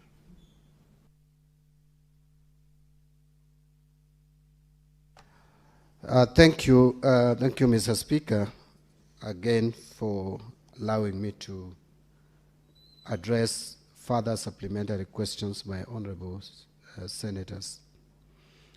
On the question by Honorable Catherine Muma, whether we have an impact evaluation mechanism, yes, we do. And I will tell you that the moment we close the financial year, we are going to do an assessment of how much we have been able to, in terms of approximation. It may not be exact, because again, these are more qualitative. But in the system, there is standardization of even pricing. That was one of those items in this system that really made the system a big improvement, that we have a way of looking at the average pricing so that you don't come with outrageous prices for commodities. Now the speaker. The speaker asked me before he became the speaker of the session that from July, no county will be allowed to prepare to procure outside the EGP, and looking at the numbers, they don't look good. I think in the first year, there was an attempt to frustrate the system, and many procuring entities, not even just at the county level alone, even at the national level, and including sometimes even at the National Treasury. I have been not very kind to some of my officers whom I thought were frustrating this system. And there was a thinking that probably this will just go away and that it will not be implemented. But as we progressed, they realized that we meant business. And I will tell you now, the acceptability of this system has increased a lot. That is why you can see now many and many procuring entities onboarding into the system. And we have communicated very clearly that beginning 1st July, there will be no excuse, because they used to talk about capacity. We have built the capacity. About the system now has been stabilized. So there is no excuse. The suppliers, the contractors now understand the system. And we have partnered with the Kenya National Chamber of Commerce and Industry to support and train the suppliers and contractors. Now, let me give you an example. I have talked about Kisumu. If Kisumu can onboard about 40% in terms of contracts onto EGP, 40%, what justification would other counties have not to onboard? Procurement or tender award amounting to 1.4 billion shillings. Kisumu County has already onboarded as at May. So what excuse would other counties have? Because these counties are the same. But if you talk about maybe far remote counties, then you pick out Samburu. Samburu is one of the remote counties we know in this country, and it is ranking number 10 with a number of contracts onboarded already with values of close to 50 million shillings. So, in short, there is no excuse. And from July 1st, Mr. Speaker, I want to persuade this Senate that there should be no excuse in not using EGP. Honorable Senator Osotsi asked me about whether there is a problem of project management. I don't think so. I don't think there is any problem with the project management. As any other project, and I'm sure Honorable Senator Osotsi has done project management, I have equally done project management. In the initial stages, at the formative stages of every project, there are challenges. Whether preparation was done to what level, there will be some challenges. How you deal with those challenges is what sets apart a good project management from a bad one or a badly implemented one. And so far, looking at the response, what is happening across the country, I can confidently say that the project management of this project is above average. Which is the implementing agency? National Treasury. And this one is not even a discretion. It is provided in law. Public Procurement and Asset Disposal Act, Section 7, mandates the National Treasury to be the one responsible for managing this system of procurement. Senator Boni, my friend Boni, a very good question, but unfortunately, it is not the matter that I'm dealing with today. And Honorable Speaker, if you allow me, I think I can deal with this matter if it is raised substantively on e-citizen and where the money goes and how much we have been receiving and the reasons for paying for these convenience fees. And by the way, there was a time I appeared before this House and I attempted to address it, but I can address it again substantially, because I think it's also something that has been enjoying some public debate. A lot of information distorted anyway, but it is my duty and responsibility to be accountable on behalf of the government of Kenya to the people's representatives, the Senate. So I would gladly come and address this question. On the question by Senator Eddie Okech on essential services, I will tell you that the response that counties are giving you are excuses. Excuses in the sense that there is no essential service, whether at the national government level or at the county level, that has been frustrated in terms of procurement because of this system. And by the way, there is no reason why you cannot use this platform for even essential services. But we have given exemptions where a procuring entity has hit or met some headwinds and the services are essential. So it cannot be true that someone can come and tell the Senate authoritatively that they have not been able to procure because of the platform. All the challenges that procuring entities meet, we try to address them. And if we can't, for whatever reason, we have given exemptions. So I don't think that is correct, that there is any procuring entity that has been frustrated in terms of procurement because they cannot use this platform. So, Mr. Speaker, I want to end there because those are the supplementary questions that were raised. Thank you. Very well, Honorable CS. Honorable Senators, what is your issue, Senator Bonner? I can't see you on my platform.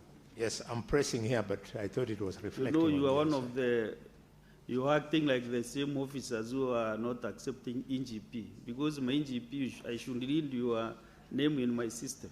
I have pressed intervention. I thought it was showing there, but thanks for the...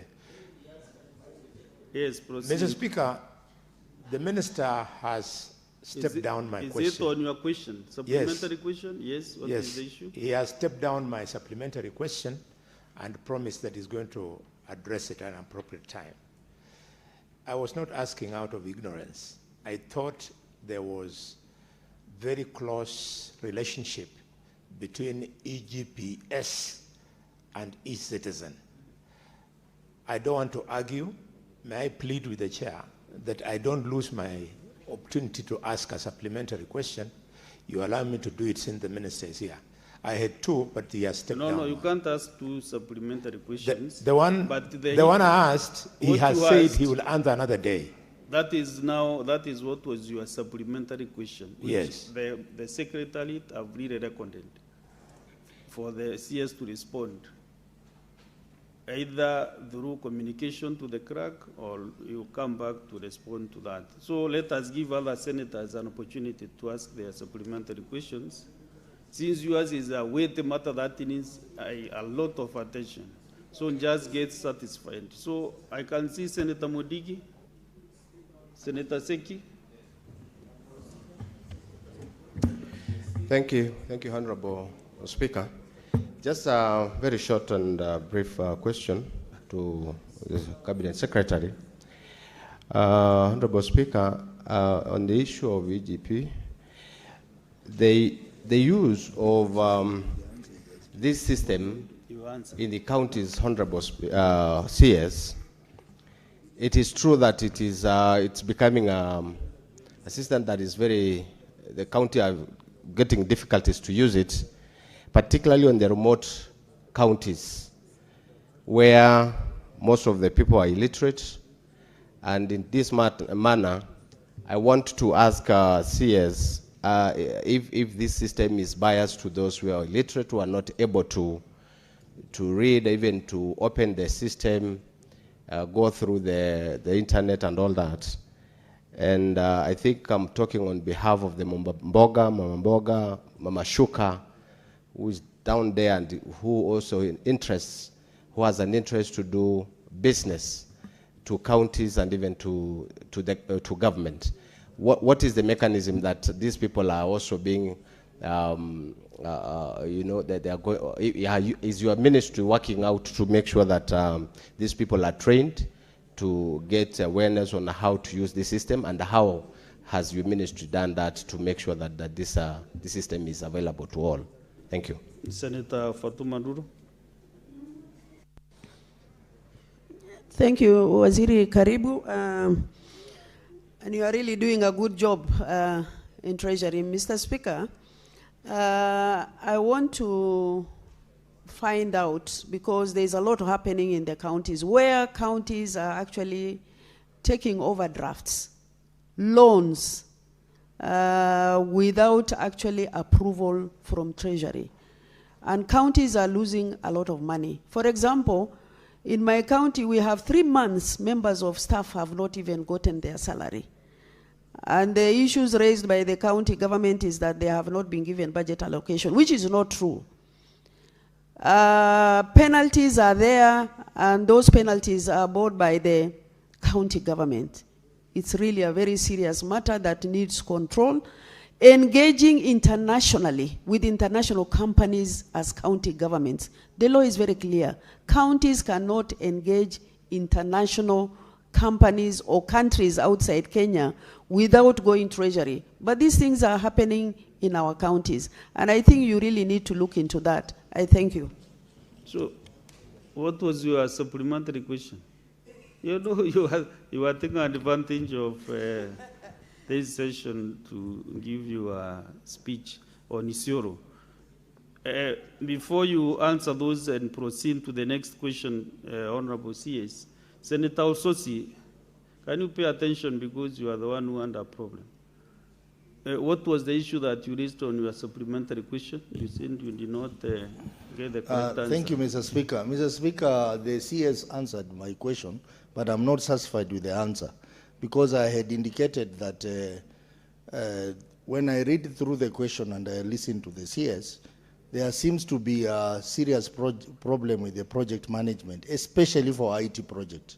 And I said that previously, during the Grand Coalition government, they established the ICT authority, which was to coordinate project management for ICT across government, especially the e-government process. But now it looks like that is no longer the case, that each ministry is doing its own ICT project. And that could be the source of the problem.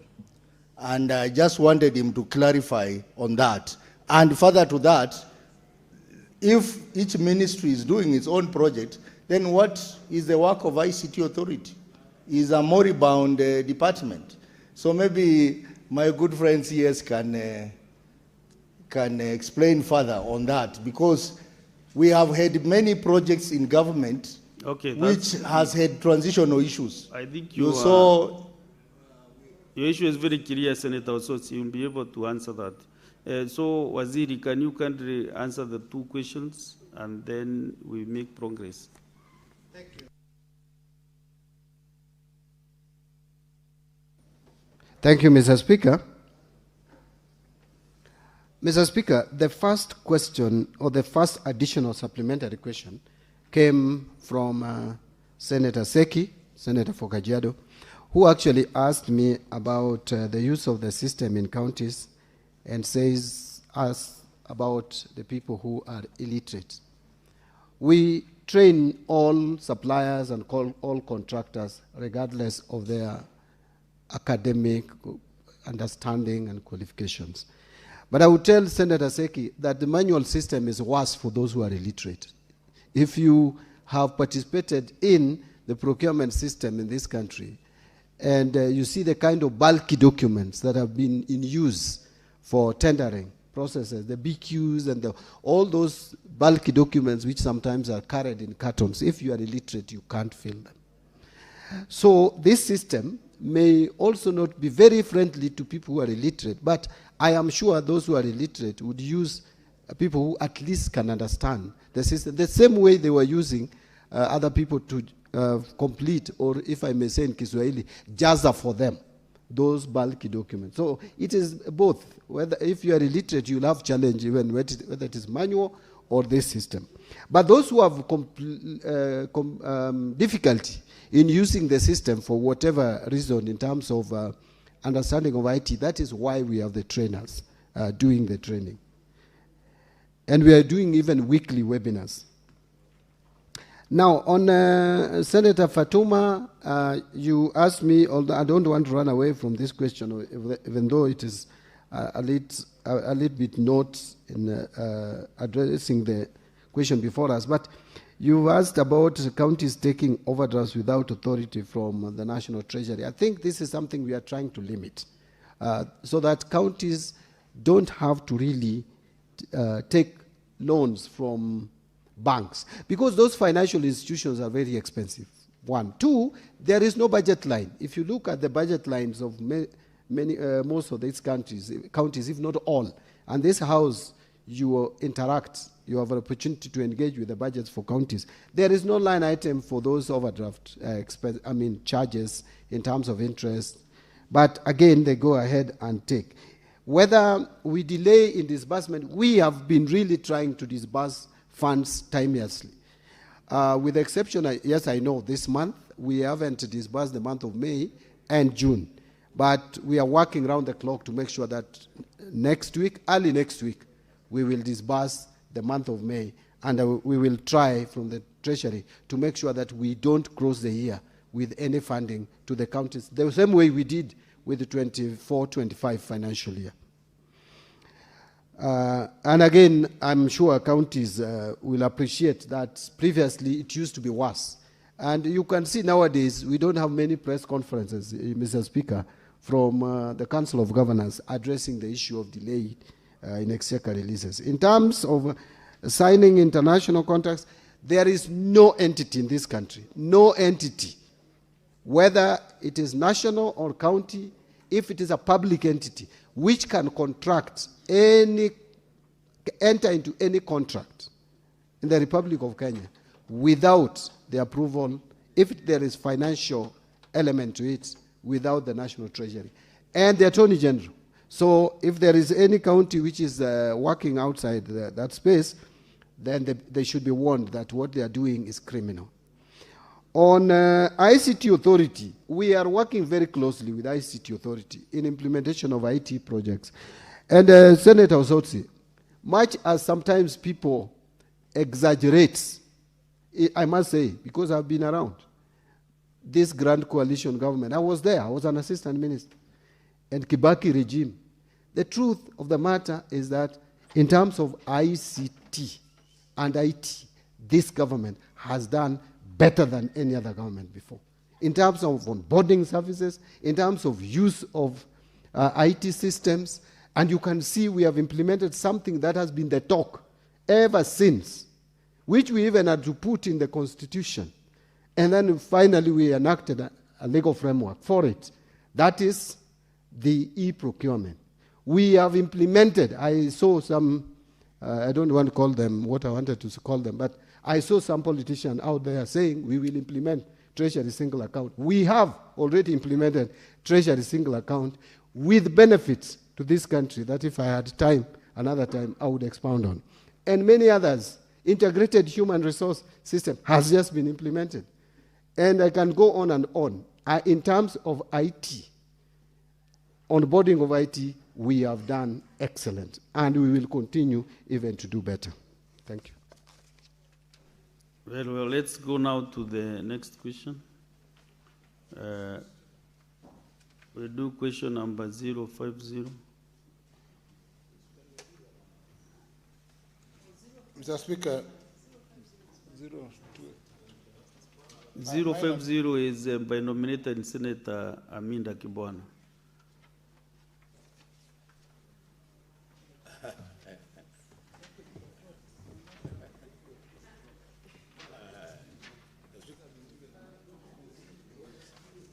Thank you, Mr. Speaker. Bwana Waziri, welcome to the Senate. I have about 4 questions for question 050. One, Bwana Waziri, could you provide a status report on the implementation of Kenya Vision 2030 Development Blueprint and outline the factors that have contributed to delayed achievement of targets in certain sectors? B, what corrective actions is the government taking to accelerate the delivery of targets in the underperforming sectors and ensure that the remaining period to 2030 yields measurable and equitable development outcomes in line with the blueprint? C, has the government commenced the formulation of a post-2030 national development framework? And if so, could the Cabinet Secretary disclose the status of the process and indicate when and how Parliament will be involved? D, could the Cabinet Secretary also state the policy and institutional interventions that the government is considering to strengthen long-term national planning, monitoring and evaluation, fiscal alignment, and accountability in the implementation of national development plans? Thank you. That is, should I go to 051 or should I stop there first? Bwana Speaker. Are they deleted? Are they deleted according to you? No, they are two different ones. Okay, let him answer that one Thank first. 050. Honorable CS. Thank you, Mr. Speaker. Mr. Speaker, it's a long response, but I'll try to move through it quickly, maybe summarizing.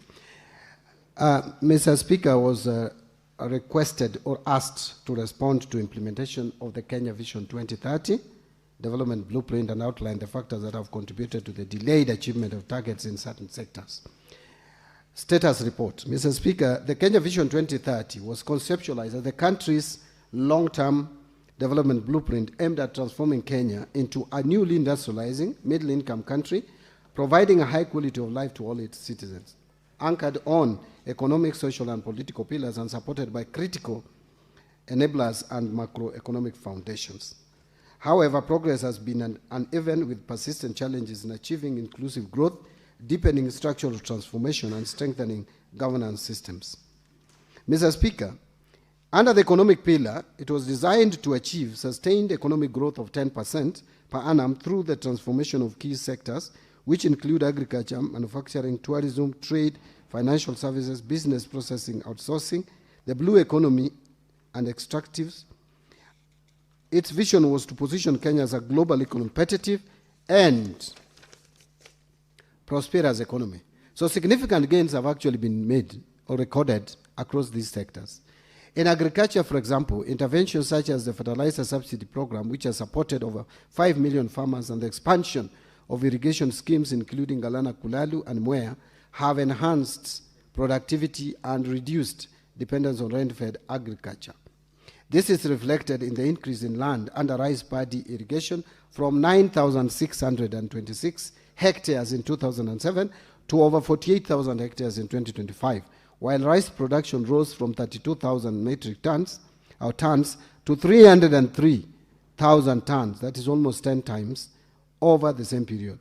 The sector's contribution to GDP has increased from 16.3% in 2008 to 23% in 2025, underscoring its continued strategic importance. Agricultural value addition also expanded significantly, with agricultural value added rising from 491 billion to 4 trillion, while textile yarn exports increased from 551 tons to over 2,000 tons, demonstrating the growth or growing strength of agro-processing and manufacturing linkages.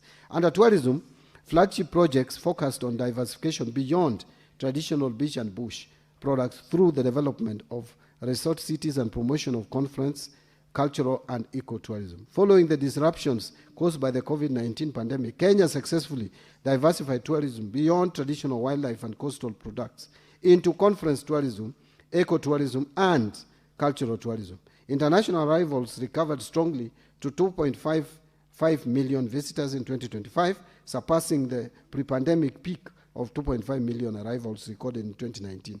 Investments in transport infrastructure, particularly the expansion of Jomo Kenyatta International Airport, have strengthened Kenya's competitiveness as a leading regional tourism and aviation hub. I wish to add that the Bomas Conference is coming up just across here, which is a major achievement for this government, and that will help us in encouraging and promoting conference tourism, which has been sluggish. And Mr. Speaker, in industrialization, Kenya has made important progress through the establishment of special economic zones and national parks in areas such as Tatu City, Dongo Kundu, Special Economic Zone, and Naivasha, alongside the revival of value chains such as textiles through Rivertex and the development of leather industrial parks. These investments, alongside the revitalization of key value chains such as textiles through Rivertex East Africa Limited and leather processing initiatives, have attracted approximately 210 billion in investment and generated an estimated 35,000 jobs. Manufacturing contribution to GDP increased from 7.2% in 2008, peaking at 9.1%. Sorry, Honorable CS, just a minute here. There is a point of clarification from Senator Mbua. Just a minute. Just have your seat for. I can see your gear was high to read the whole story. But let's hear the point of honor. Thank you, Mr. Speaker. Mr. Speaker, you know, the Cabinet Secretary has just come from the National Assembly where he read a budget. And he was raring to go, I could see. But Mr. Speaker, if I look at that response, it's a fairly detailed, very long response, and I know there are questions down there that would elicit an interaction between the CS and members. So if the senator who has sought the question has read the response and they are satisfied with it, Mr. Speaker, I would request that with the indulgence, we move to the next question so we can have some interaction before it is time for the CS to disappear.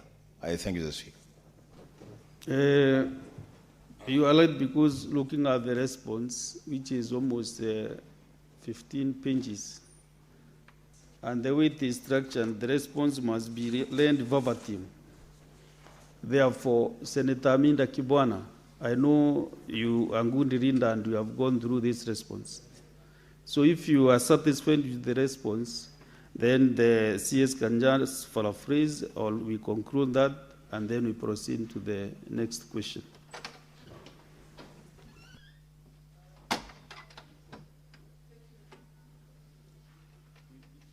Give her the mic, kindly.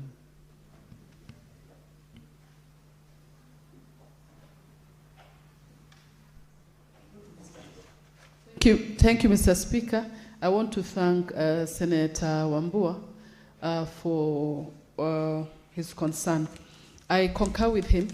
In fact, I thought the CS was just going to summarize, but then if he has to go through it all, then I'll be okay with it. In fact, yes, I went through it last night, and I think I'm satisfied. In fact, I wasn't even going to bog him down with any supplementary question because I'd already gone through it. So I concur. I think I can go to the next question.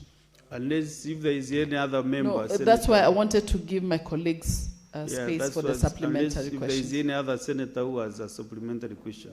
The responses are in our gadgets, so I think we can be able to, you can access the response, and then if there is any member with a supplementary question, can ask. Senator Sifuna. Mr. Speaker, you know this government likes long stories, but the devil is in the detail. So, CS, you have mentioned your project at Bomas, and I am sure he has heard the concerns of Kenyans and environmentalists in particular about the hiving off of a section of Nairobi National Park to essentially put up a parking lot for that project he's talking about in Bomas. CS, now that you have spoken about it, can you tell the country what process was followed by this government to hive off a section of the Nairobi National Park for the Bomas project? Senator Ososi. Thank you, Mr. Speaker. Mr. Speaker, I have managed to quickly peruse through the long response. And in the response, I haven't seen much about other plans which successful governments have come up with and their effect on the Vision 2030. For example, during Uhuru's time, there was a Big Five plan. And then now with this government, there is a phenomenon called bottom-up economic transformation. So I think the CS can enlighten us on the effect of these successful plans on the Vision 2030. How has that slowed down the implementation of Vision 2030, or how has that made Vision 2030 be successful? Because the impression that we're getting, Mr. Speaker, is that the successful government actually ignored Vision 2030 and came up with their own plans, which interfered with Vision 2030. Thank you, Mr. Speaker. Mr. Speaker, on issue raised by Senator Sifuna, the government likes long statements. I thought a government that is accountable must give as much information as is necessary. So as how you use that information now is subjective. It doesn't have to be standard. Those who support the government, you'll use it differently. Those who oppose the government, like Senator Sifuna, will also use it. And that is the value of democracy. And that is what I've provided. So, and I've given details. Avoid really interacting. And Mr. Speaker is asking for details. I've given details until he's complaining, and then he's asking for details. Because if you go that route, I might be not able to you see, also, so maybe answer the questions the way they are asked, and then. Yeah. So I'm just responding to his question. He's talking about details, and I'm saying I have given the details. If the details is too much, then you choose what to use. Now, on the issue of bombers and hiving off of the Nairobi National Park, there is a procedure for hiving off Nairobi National Park. If that is the procedure that you're asking, I am glad to bring it to this house. But I didn't know I would be asked on how the process of bombers was arrived at. If I was asked, I am very competent and capable of coming back here and facing the Senate and addressing that issue. And I will be glad to do it. Or even my colleague in the line ministry would still do it. On issues raised by Senator Osotsi, on the big 5 agenda and the better, I think there is a bit of a confusion between a vision and policy. The vision of this country has not changed. The vision of this country is still Vision 2030, and in that vision, it is clearly stated what needs to be achieved. One of them is economic growth of 10%. And to achieve that economic growth, it is clearly spelled out what needs to be done. Now, the policy, any government campaigning will now have to develop policy around the vision of the country. And vision is vision. You are visioning, or you want to see something happen in a period of time. Now, policy will help you move to that vision. And that is exactly what Uhuru government had their own plan. Now, in this government or administration, it is a bottom-up economic transformation agenda, which has 5 pillars, and which talks about agriculture, which talks about MSMEs, which talks about healthcare, it talks about housing, and finally, digital superhighway and creative economy. On these 5 pillars, the government is implementing a number of strategies and policies to make sure that we actualize the bottom-up economic transformation agenda that will now lead us to the Vision 2030. And I have enumerated in this my response. Under agriculture, I have talked about the fertilizer subsidy. I've talked about the revival of various sectors of the economy, including tea, how we have supported coffee. We have revived the coffee production. Edible oil is high up in our agenda as a country. We are reviving rice production. Look at what is happening in Bura now with the expansion of putting more acreage under rice production and many, many others, including the sugar sector. In MSMEs, there are a number of initiatives. I can go on and on. When you come to health, we are employing the universal health coverage. And we are also doing affordable housing under the housing pillar, something that everyone will agree is taking shape. I mean, unless you just don't want to accept. So the housing pillar has picked up as the 4th pillar. The digital superhighway and creative economy, I have again told you, if you listen to my budget speech, I talked a lot about initiatives that we are putting in place to promote and support creative economy. So in a nutshell, there is no inconsistency. There is no dropping of Vision 2030. It remains our anchor vision. We are just thinking of now that it is coming to an end. Then what is the next vision? So these others are policies to actualize it. So I think I have responded to the 2 concerns by the honorable senators. Maybe, Honorable CS, you give a commitment when you can provide the issues raised by Sifuna. No, I've also asked I've also directed the CS or asked him to give us a timeline when you'll be providing that information on the hiving off of the forest, Ngong forest. Mr. Speaker, I don't know whether that communication will come formally, but I'm ready to prepare the response, get it even from the relevant ministries. In 2 weeks, we can submit that response in writing. I've noted 2 weeks, Senator Sifuna. Is it on the same supplementary question or a different Speaker, matter? You know, Speaker, we will If not there's allow... a different matter, on the, of course, I will not be able to give I you just that want to make leeway. something clear, Speaker. Verbosity is not detail. If you just throw around words that don't give specific answers to specific questions, you can see he doesn't have an answer to my question. But he said you will prepare for your question. He has long stories about housing. In They 2 keep weeks' time, repeating which these is things in okay. every That is forum. how we The conduct CS business. will not get away with this. We want answers to the concerns of the public, not just stories about housing. Senator Sifuna, you are not a stranger in this Senate. If you ask a CS a question and he has no answer that particular time, he is given time to provide. Yes, but Speaker, So what is it so came strange from with his the own CS for response. Treasury? It came from the same response. I was around when Vision 2030 was prepared. I don't So remember. that is why I'm saying I'm not giving Just you a minute, leeway Honorable again Speaker. to ask another supplementary question. Just a minute, Speaker. I don't remember the hiving off of Nairobi National Park being part of Vision 2030 for these projects. So when he speaks about it, he should give us details. So I'm happy I said he'll answer in two weeks, but let him not write me long paragraphs. Just give us Senator the procedure Okech. that was used to hive off the park. That's simple. Is Senator Okech? No, just a minute. Yes. Yes. We won't get the question from the Senator. Mr. Speaker, I have committed myself. Yeah, you did And- that. and, so relax. No problem. I know Senator Sifuna could have been around when Vision 2030 was being, maybe he was in school. I was around here in the political space. So Honorable I have CS. probably a better understanding of Vision Honorable 2030. CS, Honorable CS, you know, you give your commitment and that's the end of that commitment.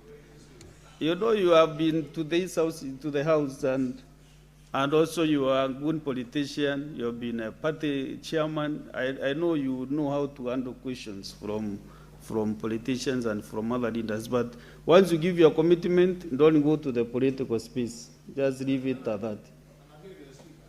Senator Okech, proceed. Mr. Speaker, I've read the response from the CS. And Mr. Speaker, just like Senator Sifuna, maybe I was more involved when Vision 2030 was being conceived. Because, Mr. Speaker, the framework with which Vision 2030 was drawn, you remember when the first consultation was done by James Mwangi of Equity Bank, and then Mugo Kibati came in. Question? I'm coming to the question, Mr. Speaker. Everybody seems to be an Mr. Speaker, expert this is in very Vision important. 2030. Mr. Speaker, Can you kindly, Mr. Speaker, can you kindly ask your supplementary Mr. Speaker, question? I could have landed the question. I could have landed the question. But, Mr. Speaker, this is what I'm trying to say, that the Vision 2030, the way it was crafted, was hugely dependent on all the flagship projects pegged on private partnership, private-public partnership. And, Mr. Speaker, in the response of the CS, the projects that he has talked about are devoid of proper frameworks and robust engagement with the private sector. So my question is, CS, from the response I've read here, is Vision 2030 still aligned to be able to cultivate the flagship projects that were conceived based on PPP? Because the PPP has struggled to make sure that those projects are aligned. Where is the ministry at with the frameworks that are robust to engage the private sector in the investment of Vision 2030? Because, for instance, the affordable housing project is based on government investment, and all the other projects are based on government intervention. So my question is, have you reviewed and strengthened the private sector framework with the government? Honorable CS. Thank you, Mr. Speaker. You know, when Senator Eddy said he was deeply involved in this conceptualization of Vision 2030, I'm tempted to refresh my knowledge of his age. But now, let me address his question. In terms of engaging or involving the private participation in Vision 2030, a number of initiatives have been carried out. One of them is the PPP. One of them is the operationalization of the PPP model. And a number of projects are being initiated through that model. And you know, we have the expressway here, we have the Rironi Mau Summit. But I will tell you, the reason why we have come up with the National Infrastructure Fund is purely to support the Vision 2030.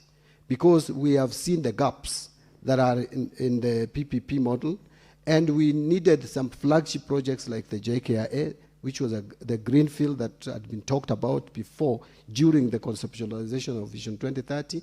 There's the Lamu port that was very important, the LAPSET as a component of Vision 2030, and even the railway system. So for all this to be actualized, we realized that there was need for serious intervention in terms of infrastructure projects, public infrastructure projects, hence the enactment of National Infrastructure Fund. And I'm sure you have looked at that fund, I mean the enabling legislation for that fund. So I want to just leave it there, that Senator Eddie, you are speaking to someone who has also been interacted, who has interacted a lot with Vision 2030. But the policies that the government come up with would help support, because Vision 2030 was not just about infrastructure. There were a lot of the social pillars to it, and that has also to be spoken to. The health pillar, the housing pillar, much as it has some infrastructure element, but the housing pillar was actually a social pillar, so that people can have dignified housing to be proud of. So I would go on, and then you will start saying this is verbosity. But I will tell you, Senator Eddie, there is nothing verbose about this. It is about facts. It's about and I've just presented those facts to you. But you see, you cannot choose for the listener how to interpret your facts. It's informed by a number of things, maybe personal biases, political interests, and again, this is a political house. Thank you very much, Mr. Speaker. We now go to the next question. Senator Aminda Kibona, 051. Very fast, and then we come to Professor Gender question. My question on number 051, Mr. Speaker. Bwana Waziri, does the National Treasury maintain a tracking system on the resolution of concerns by the Auditor General regarding the application of public funds by the national government? And if so, could the Cabinet Secretary provide an update on the resolution status of reported audit concerns? B, what enforcement framework exists to ensure that audit concerns are resolved promptly by the relevant ministries, departments, and agencies, MDAs? C, could the Cabinet Secretary indicate whether recurrent, qualified, and adverse audit findings lead to mandatory corrective action plans, budgetary consequences, and decisive action against responsible officers, among other sanctions? And D, what reforms is the ministry considering, including lessons from jurisdictions with stronger public finance follow-through systems, to ensure that audit work translates into timely corrective action? I thank you, Mr. Speaker. CS, proceed and give your response. Thank you. This one is not too long. So, Mr. Speaker, I will respond as follows. We know that Article 2262 of the Constitution states as follows, that the accounting officer of the national public entity is accountable to the National Assembly for its financial management. And the accounting officer of a county public entity is accountable to the County Assembly for its financial management. Now, under Section 204, 1G of the Public Finance Management Act of 2012, it says that the Cabinet Secretary, National Treasury, and Economic Planning may apply sanctions to a national government entity that fails to address the issues that are raised by the Auditor General to the satisfaction of the Auditor General. So the National Treasury has a parliamentary liaison officer or office with a structured mechanism to track and report back to Parliament the implementation status of resolutions adopted by the National Assembly. These are compiled in a document that we call Treasury Memorandum. This Treasury Memoranda document, the implementation status of the National Assembly resolutions on audit issues are submitted for all voted national government entities and funds. In practice, the tracking system for the resolution of concern raised by the Auditor General is as follows. After the National Assembly resolutions on national government audit reports are received, the National Treasury transmits the same to all accounting officers, instructing them to provide implementation status within a certain time frame. Then the National Treasury reviews and consolidates this information and tracks progress on implementation. The national government entities must regularly report on the status of unresolved issues, including recovery of funds, disciplinary actions, or any system improvements required. Finally, the National Treasury then transmits the implementation status through the Treasury Memorandum to the Clerk of the National Assembly. There are challenges to this process, however. One, accounting officers are accountable to the National Assembly and not the National Treasury as per Article 226 of the Constitution. Two, Section 74(2) of the Public Finance Management Act 2012 states that if a Cabinet Secretary responsible reasonably believes that an accounting officer is engaging in or has engaged in improper conduct, then the Cabinet Secretary shall take such measures as may be provided in regulations or refer the matter to the relevant office or board in terms of the statutory and other conditions of employment. So, Mr. Speaker, there are reforms that we have instituted to specifically or to specify the measures in the regulations. Under Section 95 of the PFM Act, the Cabinet Secretary, if the Cabinet Secretary finds a national government entity to be in serious or persistent material breach of its obligations or financial commitments, then Cabinet Secretary shall determine the reasons for the breach and assess the national government entity's financial state. That section needs to be amended to conform to Article 225 of the Constitution that reads that the Public Finance Management Act provides for sanctions that the Cabinet Secretary, National Treasury, may impose on accounting officer for failure to address issues raised by the Auditor General. Then these sanctions include the stoppage of funds, which the Cabinet Secretary may impose. And, of course, I want to add that the Cabinet Secretary may withdraw the role or designation as accounting officer. Now, what enforcement framework exists to ensure that audit concerns are resolved promptly by the relevant ministries, departments, and agencies? The legal enforcement framework is set out in Article 2262 of the Constitution, Mr. Speaker, which holds all accounting officers accountable to the National Assembly. Section 74, 95, 204 of the Public Finance Management Act provides sanctions that the Cabinet Secretary for the National Treasury may impose on individual officers or public entities subject to the fulfillment of a legislation criteria. Now, I'm also asked to indicate whether recurrent qualified and adverse audit findings lead to mandatory corrective action plans, budgetary consequences, and decisive action against responsible officers. Mr. Speaker, there are several reasons for recurring qualified and adverse audit findings in the public sector.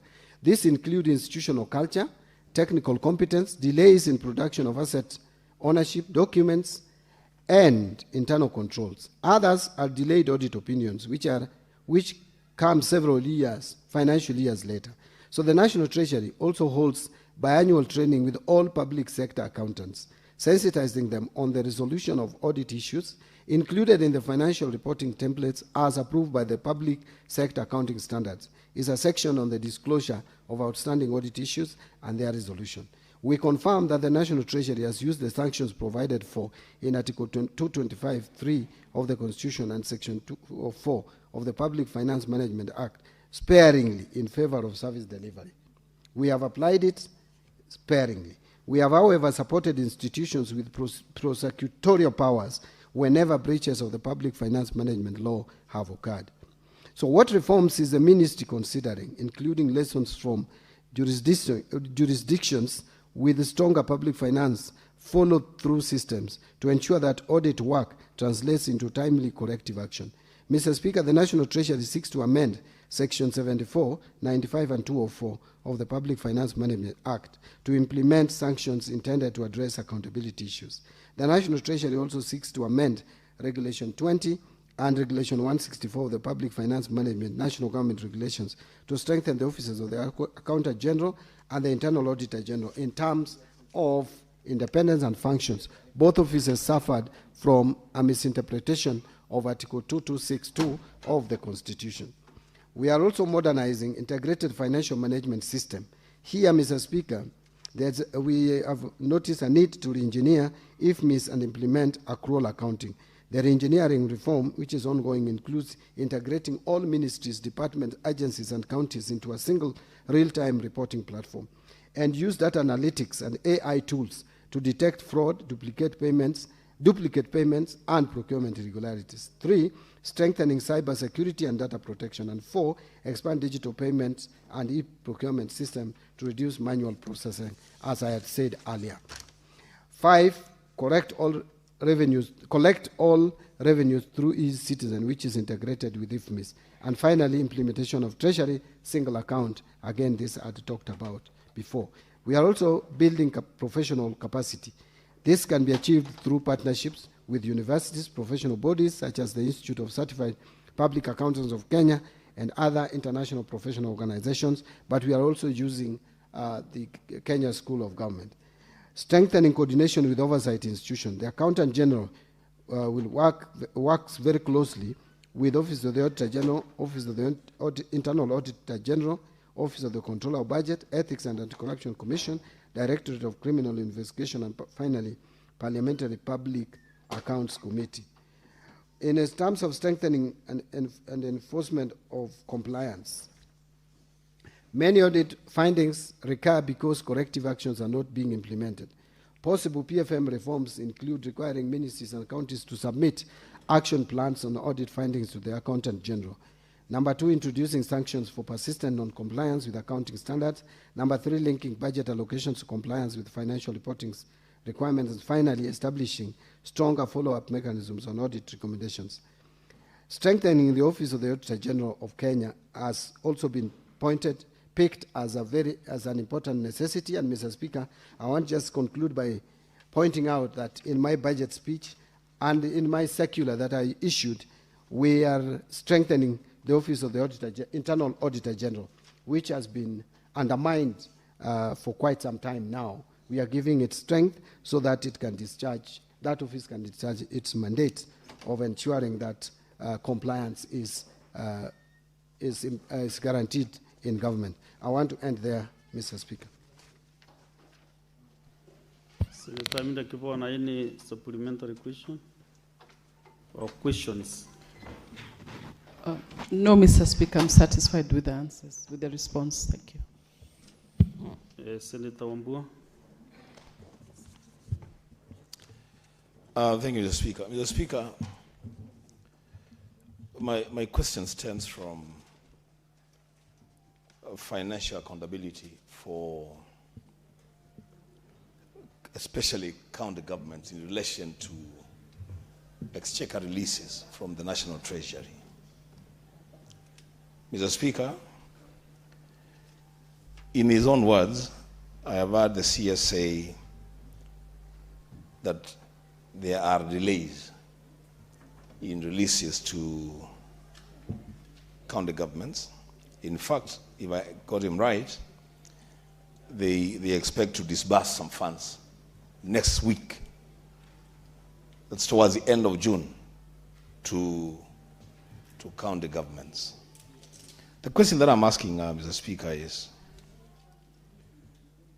when the Treasury releases funds to counties towards the end of June, the end of a financial year, to finance activities of a financial year that is coming to an end in 4 days, that automatically, Mr. Speaker, leads to an audit query for county governments.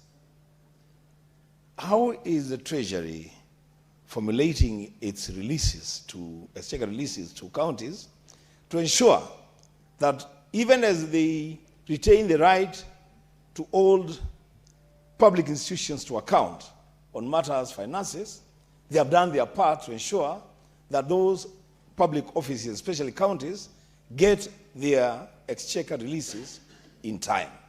I thank you, Mr. Speaker. Senator Okech. Mr. Speaker, the question by Senator Amida Kibwana is a very critical one, and I think that we might miss something here, because in most cases the audited reports that are concerning national government are reviewed by National Assembly, and therefore it's difficult to peg to some specific issues that I wanted to follow up on this, because now this question has come to the Senate. Mr. Speaker, apart from the general answers, or rather responses that the minister has given us here, the Auditor General has, time without number, brought the issue of unsupported or missing documentation in a number of irregular expenses in the national government, and directly linked that also to unauthorized bank accounts and cash management. I wanted the CS to be specific to that question, where the auditor has raised a number of issues on the unauthorized accounts that sometimes the Auditor General calls them secret accounts. And the reason why I'm asking this to connect with the devotion family, Mr. Speaker, is because if you look at the special purpose accounts that are in the treasury, in the national treasury, for instance, the Colonization Fund and other monies that come to our counties, Mr. Speaker, some of our counties, and Migori County to be particular, is notorious of running more than 200 commercial accounts to run business of government. So how has the CS been able to put in place a mechanism to deal with those specific issues of unauthorized accounts or duplicitous accounts that are multiple accounts in running government at national level, and in the intersection or the nexus between them and our counties, Mr. Speaker? Because Migori County is one of those counties that is running over 200 commercial accounts to run government business. I thank you, Mr. Speaker. Senator Sifuna. Waziri, we have had conversations with you in the County Public Accounts Committee, and the question is related to what Senator Wambua has raised here. Your office is the one that originates the schedule for disbursement, and it comes to this house. I think yesterday I saw communication from the ministry, and every single year, every single financial year, we sit here and debate and pass a disbursement schedule. Waziri, is there any need for us to continue passing that law, since your ministry has never complied with the disbursement schedule that we pass here? I want to have his honest opinion on whether that piece of legislation is of any use. And Honorable Speaker, we are concerned as a devolution family, because when we look at the national government entities side, I just saw a report the other day from Margaret Nyakango, who I think is control of budget, saying that, for instance, State House spent already 12 billion in the 9 months of this particular financial year. How is it possible that national government entities are able to access money, yet the devolution family is always having to wait, and the Treasury never follows the disbursement schedule? I thank you. Cabinet Secretary. Thank you, Mr. Speaker. On financial accountability, and Senator Wambua has talked about exchequer releases coming late. That is the deleting of funds causing audit queries. I will tell you, Mr. Speaker, that yes, indeed it is true. First, it should be understood that exchequer releases can only happen when we have resources to release. You cannot release exchequer when you don't have it. Now, how do you fund the budget? You fund budget from different sources. One is the taxes, the ordinary taxes and other income that we call non-tax revenue. That is what we call the revenue or domestic revenue. And then you also finance the budget through borrowing. And here I talk about external borrowing and domestic borrowing. Let me start with borrowing. Sometimes external borrowing takes time. Like, for example, in this financial year, we had factored in borrowing from the World Bank through DPO. It's likely to come towards the last week of this financial year.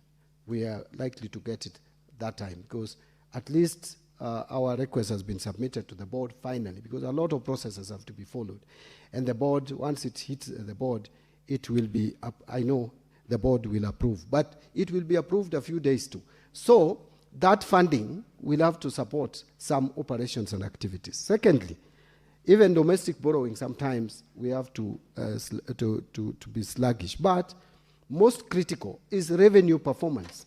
If revenue has not performed, Mr. Speaker, where would the government get money to disburse? But even with those challenges, you'll agree with me that this government has probably outperformed any other government before. I say so with pride, because last financial year, we closed the financial year without any outstanding exchequer releases to the counties, even though the last disbursement was done on the 29th of June. But again, the counties do not wait for the exchequer to initiate transactions. So you'll find by the time the financial year comes to a close, they have already procured. And when they get the money, then they do the payment. So it is the payment that is awaiting the funds. And also, the salary for June will be paid immediately they get exchequer. So usually there is no inordinate delay. And that is why I'm saying, if you have been keen in following, there has been reduced complaints from the county governments in terms of delay in exchequer releases and many others. And by the way, even national government, there's a delay in release of funds. As we speak today, I have a number of MDAs which have requisitions with the exchequer. One of them is Interior, which wants to be supported, and we will also support them the same way we will be supporting counties. We usually give counties priority, by the way.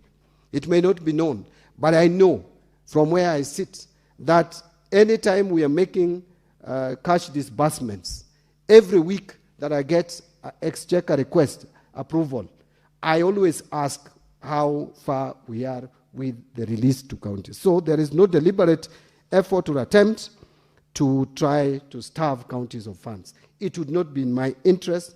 I have never supported that route at all, because I'm schooled from a political persuasion that believes in devolution, and that is the ODM party.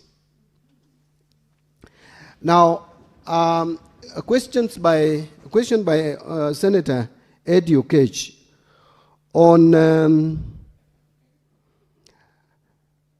yes, Treasury memoranda goes to the National Assembly, but it becomes public document, so even Senate can interact with it.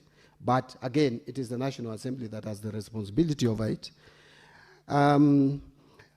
In terms of missing documents and supported documents, I have chaired the Public Accounts Committee, and I have also been a member of Public Accounts Committee for 5 years, and I've been a member of Public Investment Committee for 5 years, and I have been in the Budget Committee, which used to deal a lot with implementation of budget, and we were able to see some of these things. So missing documents, there are a number of reasons. Sometimes the mistake, a lot of times, the mistake is on the accounting entity, where the staff in the finance department are generally unconcerned, don't care much about audit, and that is coming to an end. Actually, it is reducing, because now there are sanctions that are being applied to those accounting or to those officers.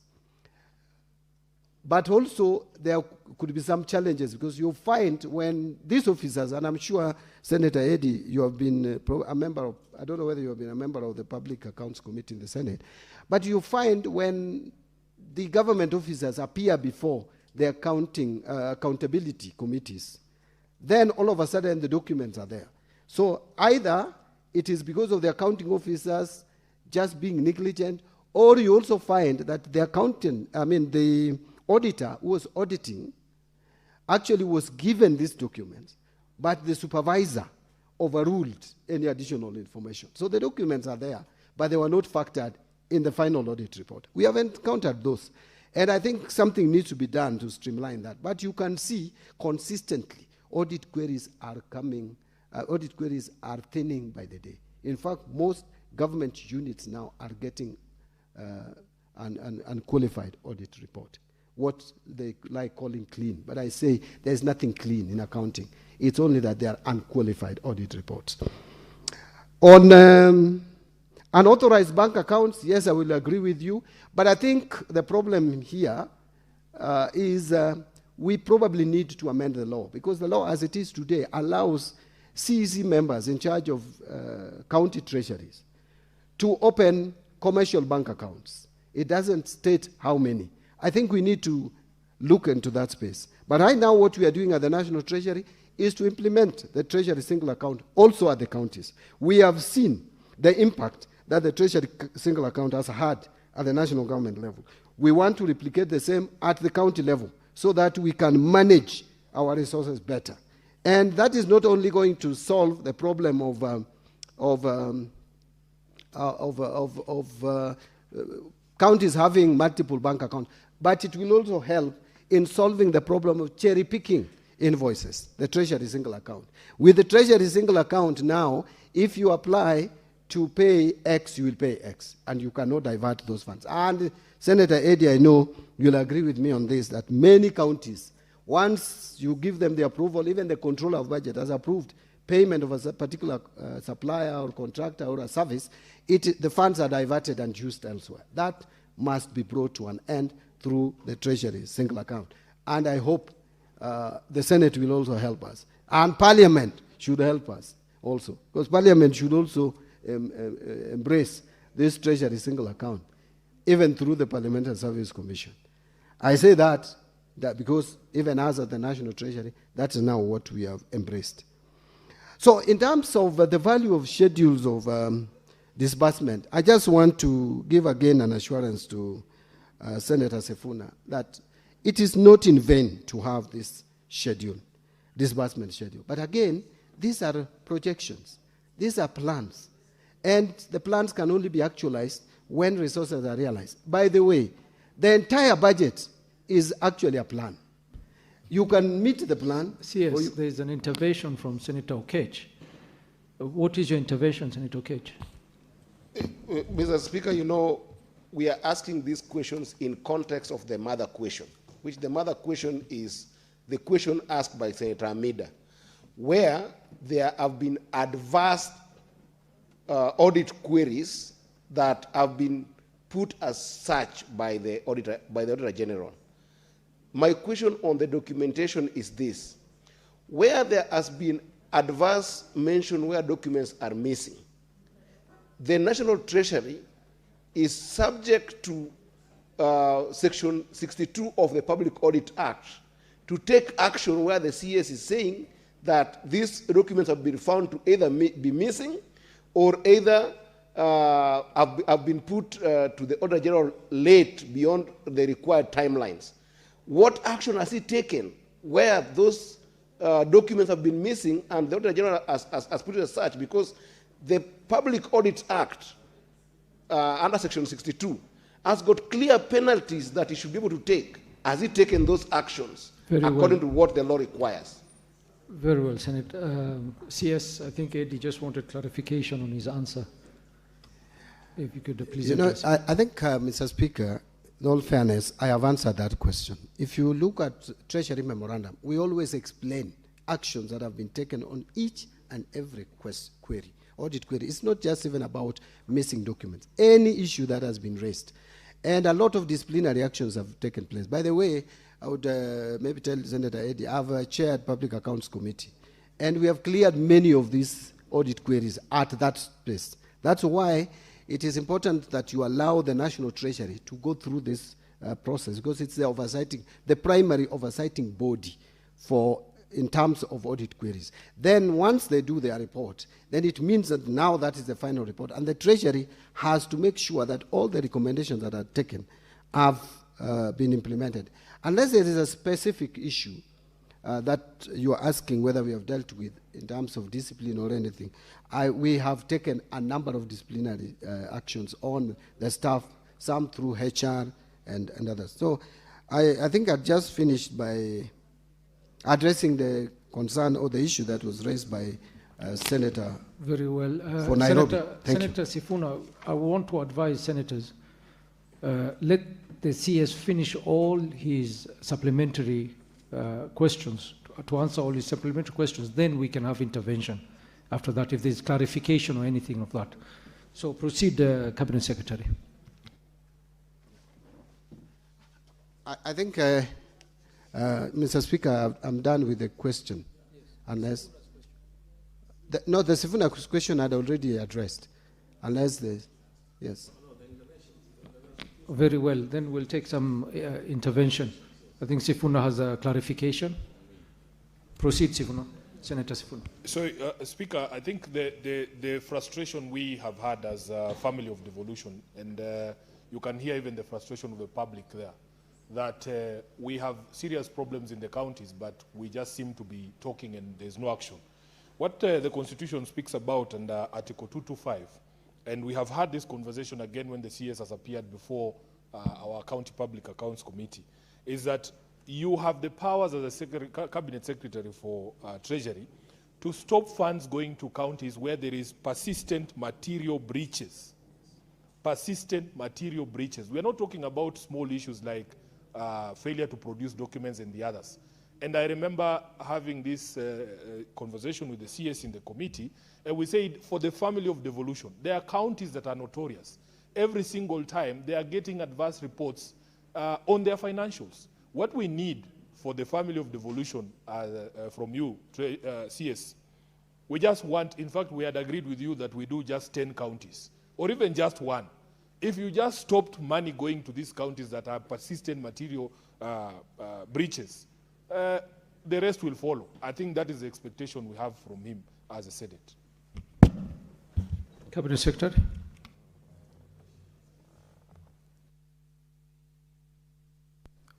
Thank you, Mr. Speaker. Mr. Speaker, I want to agree with Senator Sifuna.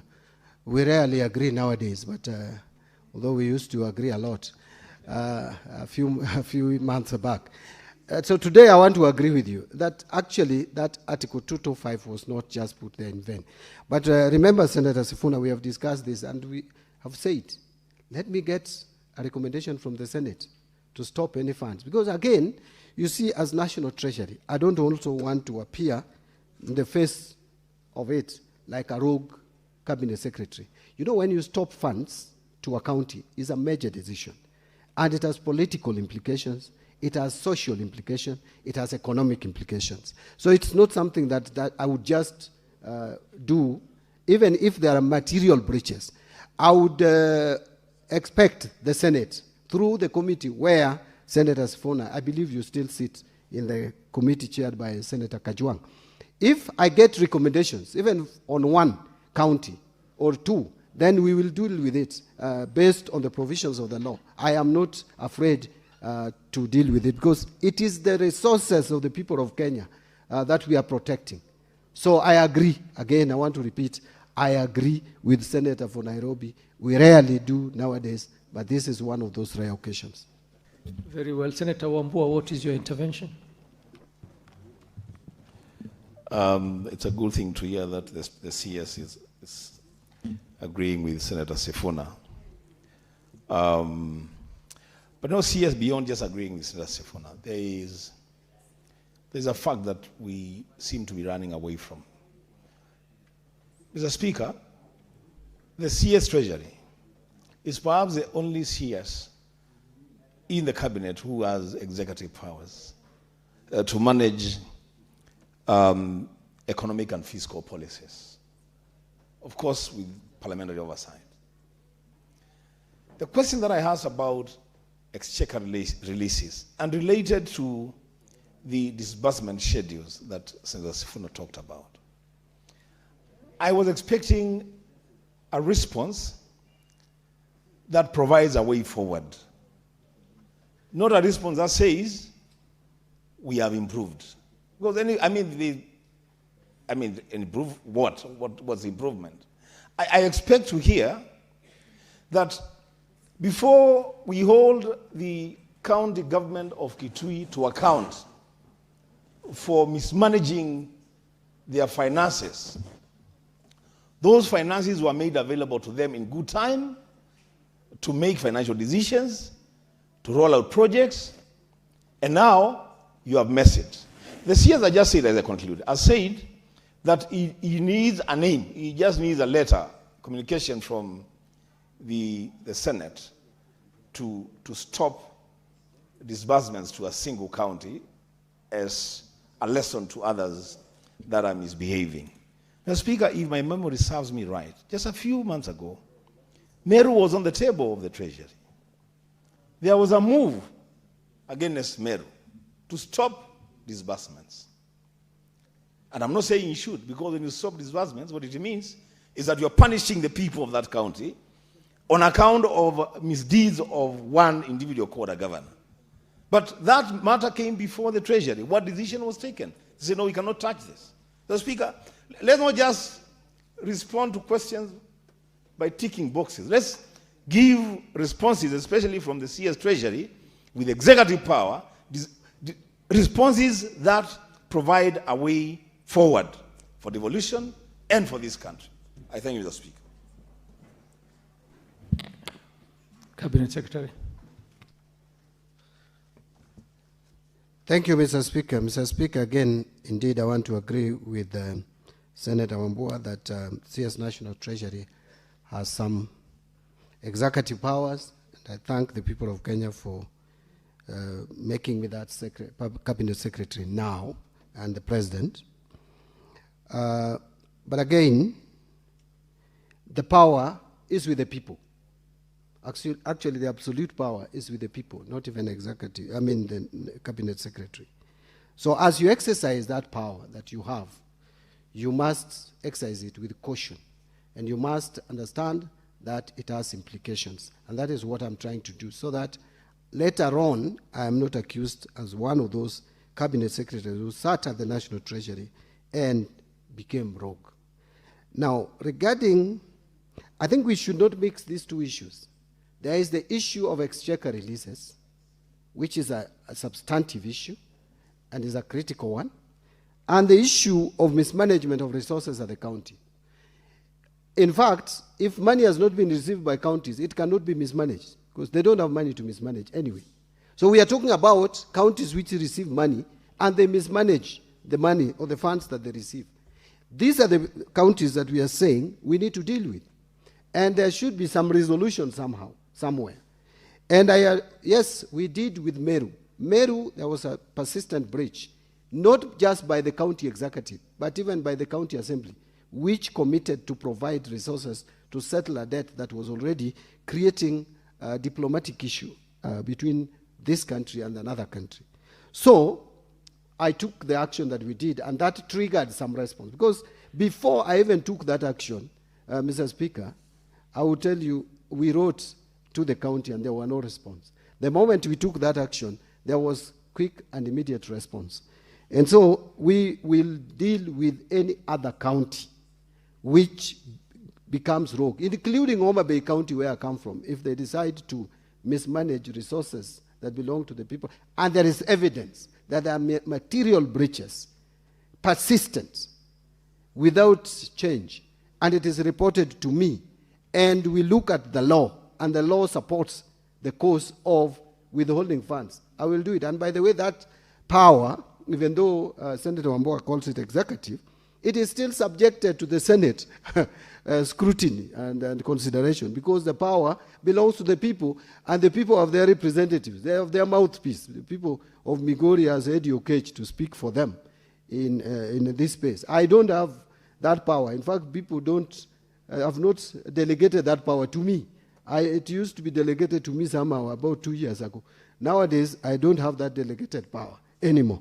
Thank you, Mr. Speaker. Honorable Senators, we have to proceed and go to the next question, question number 28, by Senator Professor Tom Ojienda, Senior Counsel.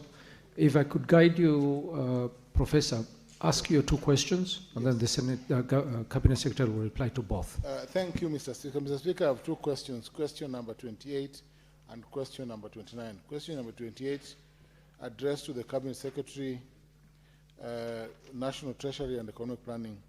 Part A, could the Cabinet Secretary outline the fiscal and other policy interventions by the government to address the slow growth in agriculture in agriculture, construction and services sector, and its ripple effect on employment levels and county-level fiscal performance, amongst others. Part B, could the Cabinet Secretary also outline the safeguards in place to ensure that the government's fiscal consolidation program does not undermine the state's obligation under Article 43 of the Constitution, which guarantees specific economic and social rights to every person? Question number 29, Part A. Could the Cabinet Secretary provide information on Kenya's current stock of domestic and external debt and disclose the debt to GDP ratio? Part B.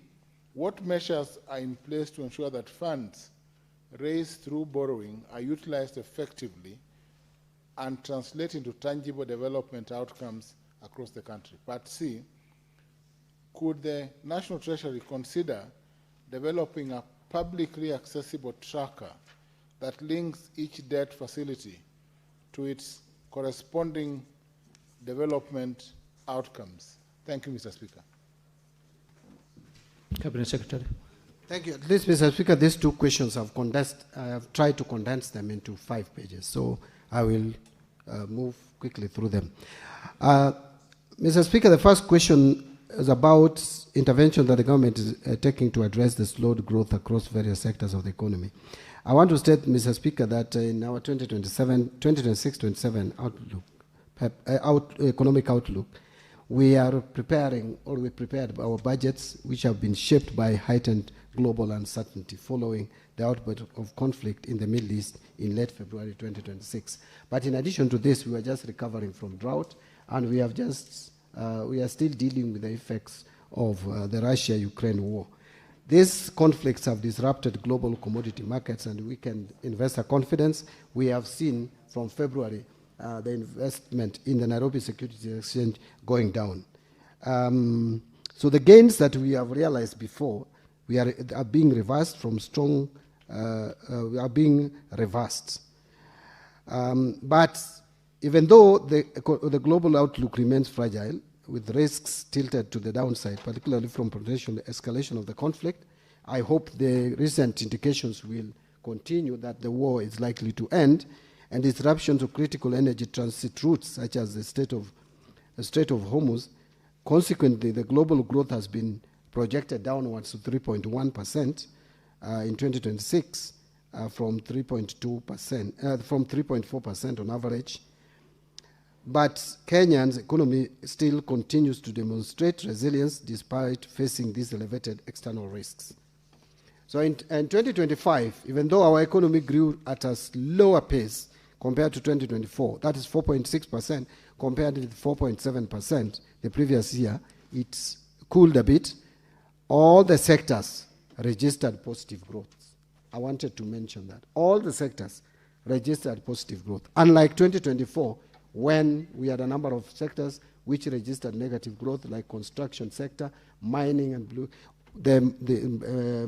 mining sector, all the sectors in 2025 registered positive growth. Some at a slower rate, of course. Worst it was agriculture, because in the final quarter of the year, agriculture slowed drastically because of the drought that began in September.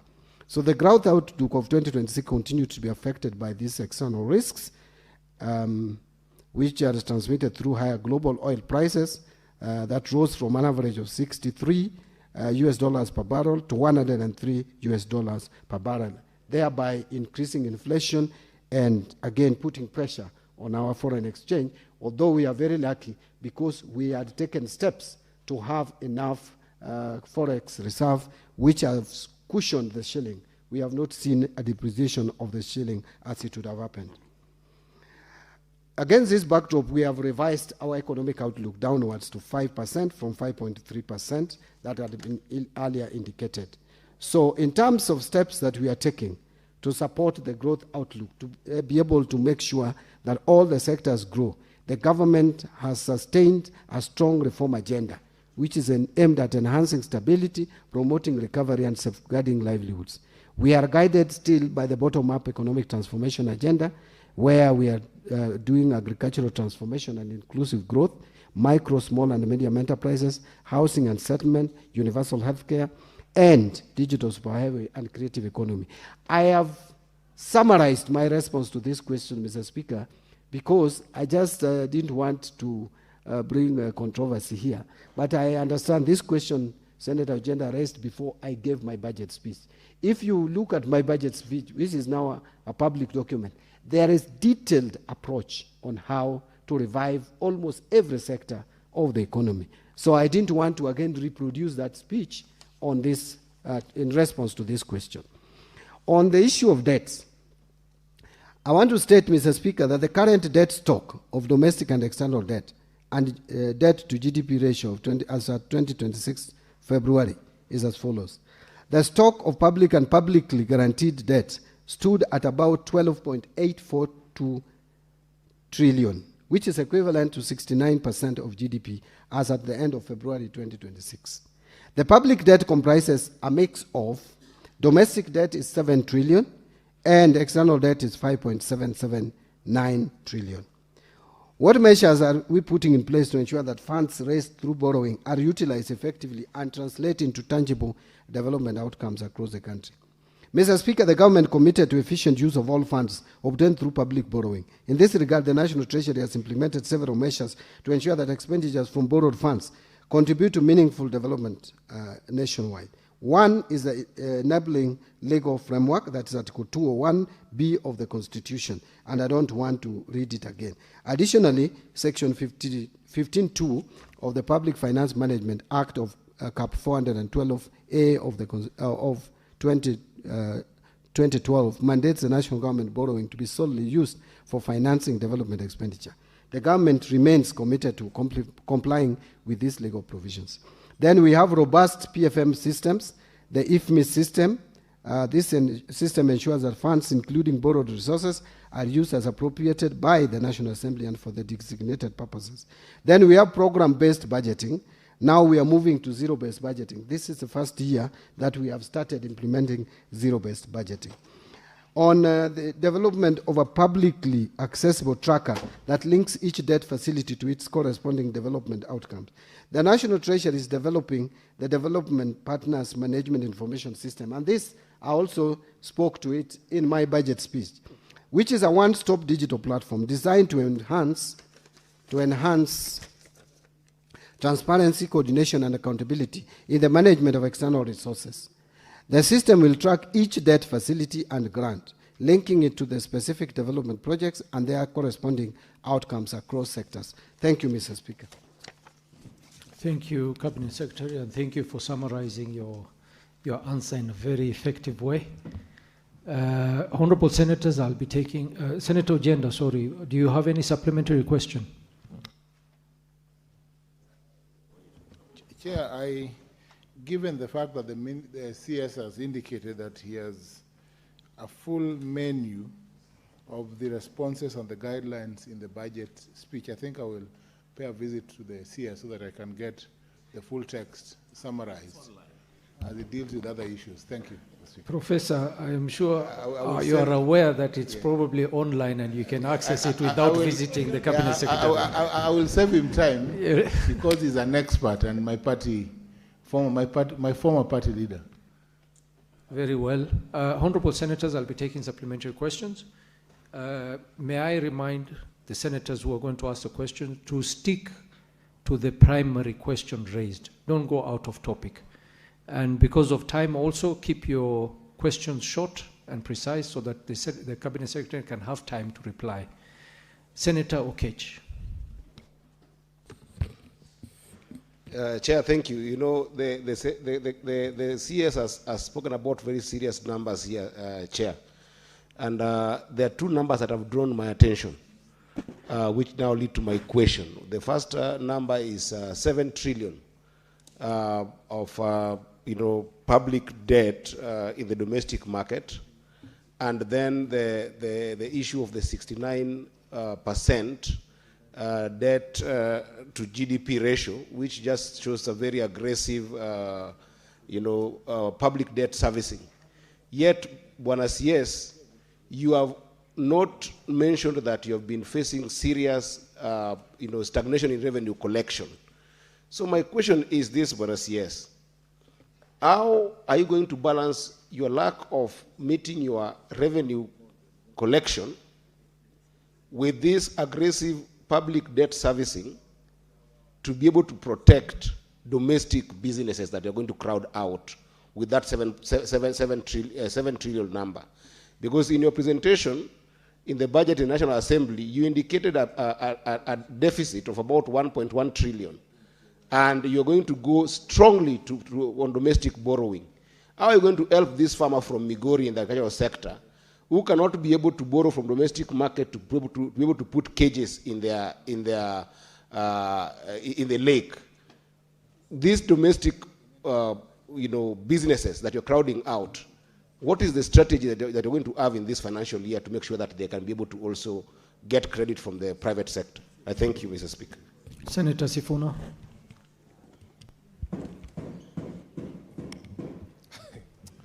Again, Waziri, the problem that I have with some of these responses is that they actually don't answer the question that has been asked by the Senator.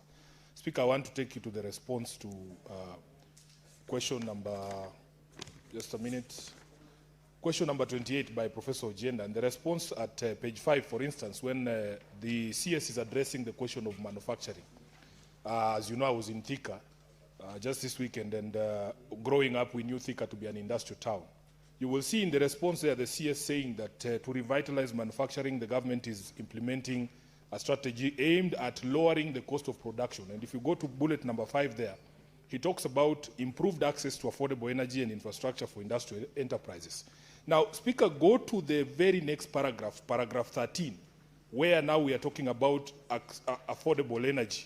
And the CS says the government has prioritized stabilization. Prioritizing stabilization cannot be what lowers the cost of energy, Honorable Speaker. If you look across the continent of Africa, Kenya has one of the highest rates of cost in terms of the amount it takes for you to buy 1 kilowatt hour. We have one of the highest in the region. We are doing upwards of 33 shillings per kilowatt hour. Compared to our neighbors, Ethiopia is actually doing less than a shilling per kilowatt hour. Tanzania is doing better, 22. Tanzania is doing 12, Uganda 23 shillings, Rwanda is doing 27 shillings. So when you talk about lowering the cost of energy, which is a key ingredient in lowering the cost of production and encouraging manufacturing, our priority cannot be stabilization. And I remember, because I'm a member of the Energy Committee, we fought when we were being told that there was a PPP for Adani to stabilize electricity supply, and they wanted to start in Nairobi. Yet we have over 13 counties that don't even have access to the grid. So, Waziri, in terms of specific measures that you are taking to lower the cost of production, and specifically the cost of electricity to match the region, what is your government doing?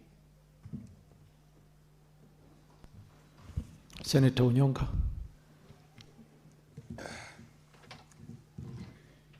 Thank you, Mr. Speaker. And CS John Buddy, I'm happy this is the first time I've actually been in this house when you've come here ever since the President appointed you. So I wanted to congratulate you for your job. The question I wanted to ask, Mr. Speaker, is that he has raised the issue of the debt stock ratio vis-a-vis the GDP.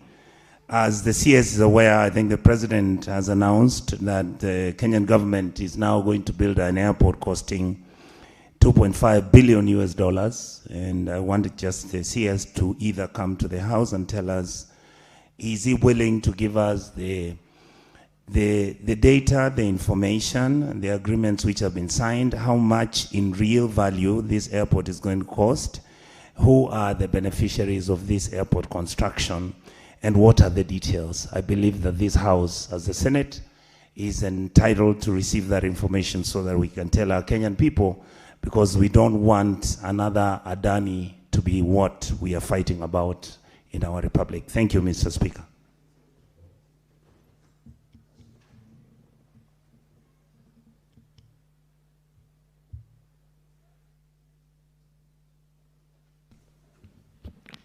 Senator Wambua.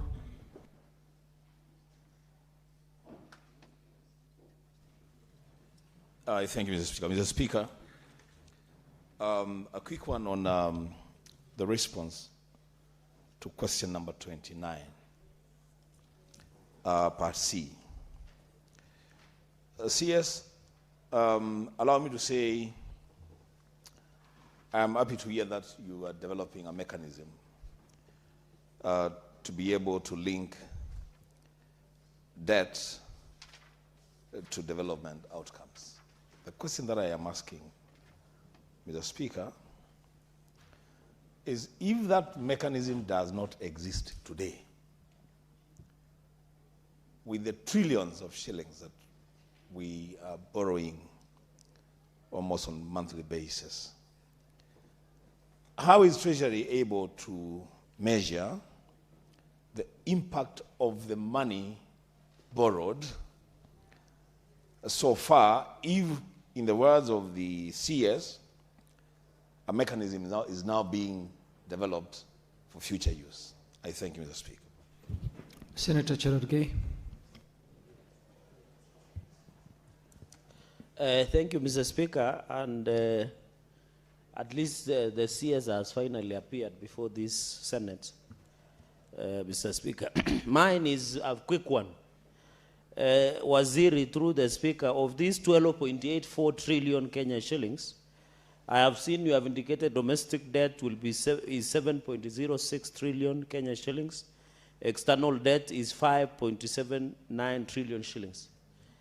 Mr. Waziri, what is the total debt that the President Uhuru Kenyatta borrowed between 2013 and 2022?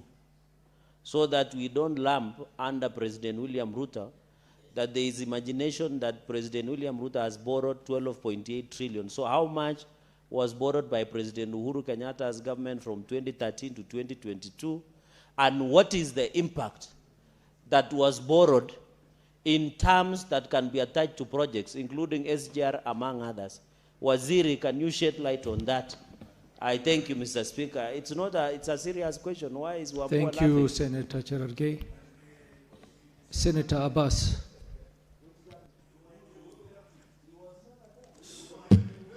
Thank you. Order, senators. Cherargei, take your seat.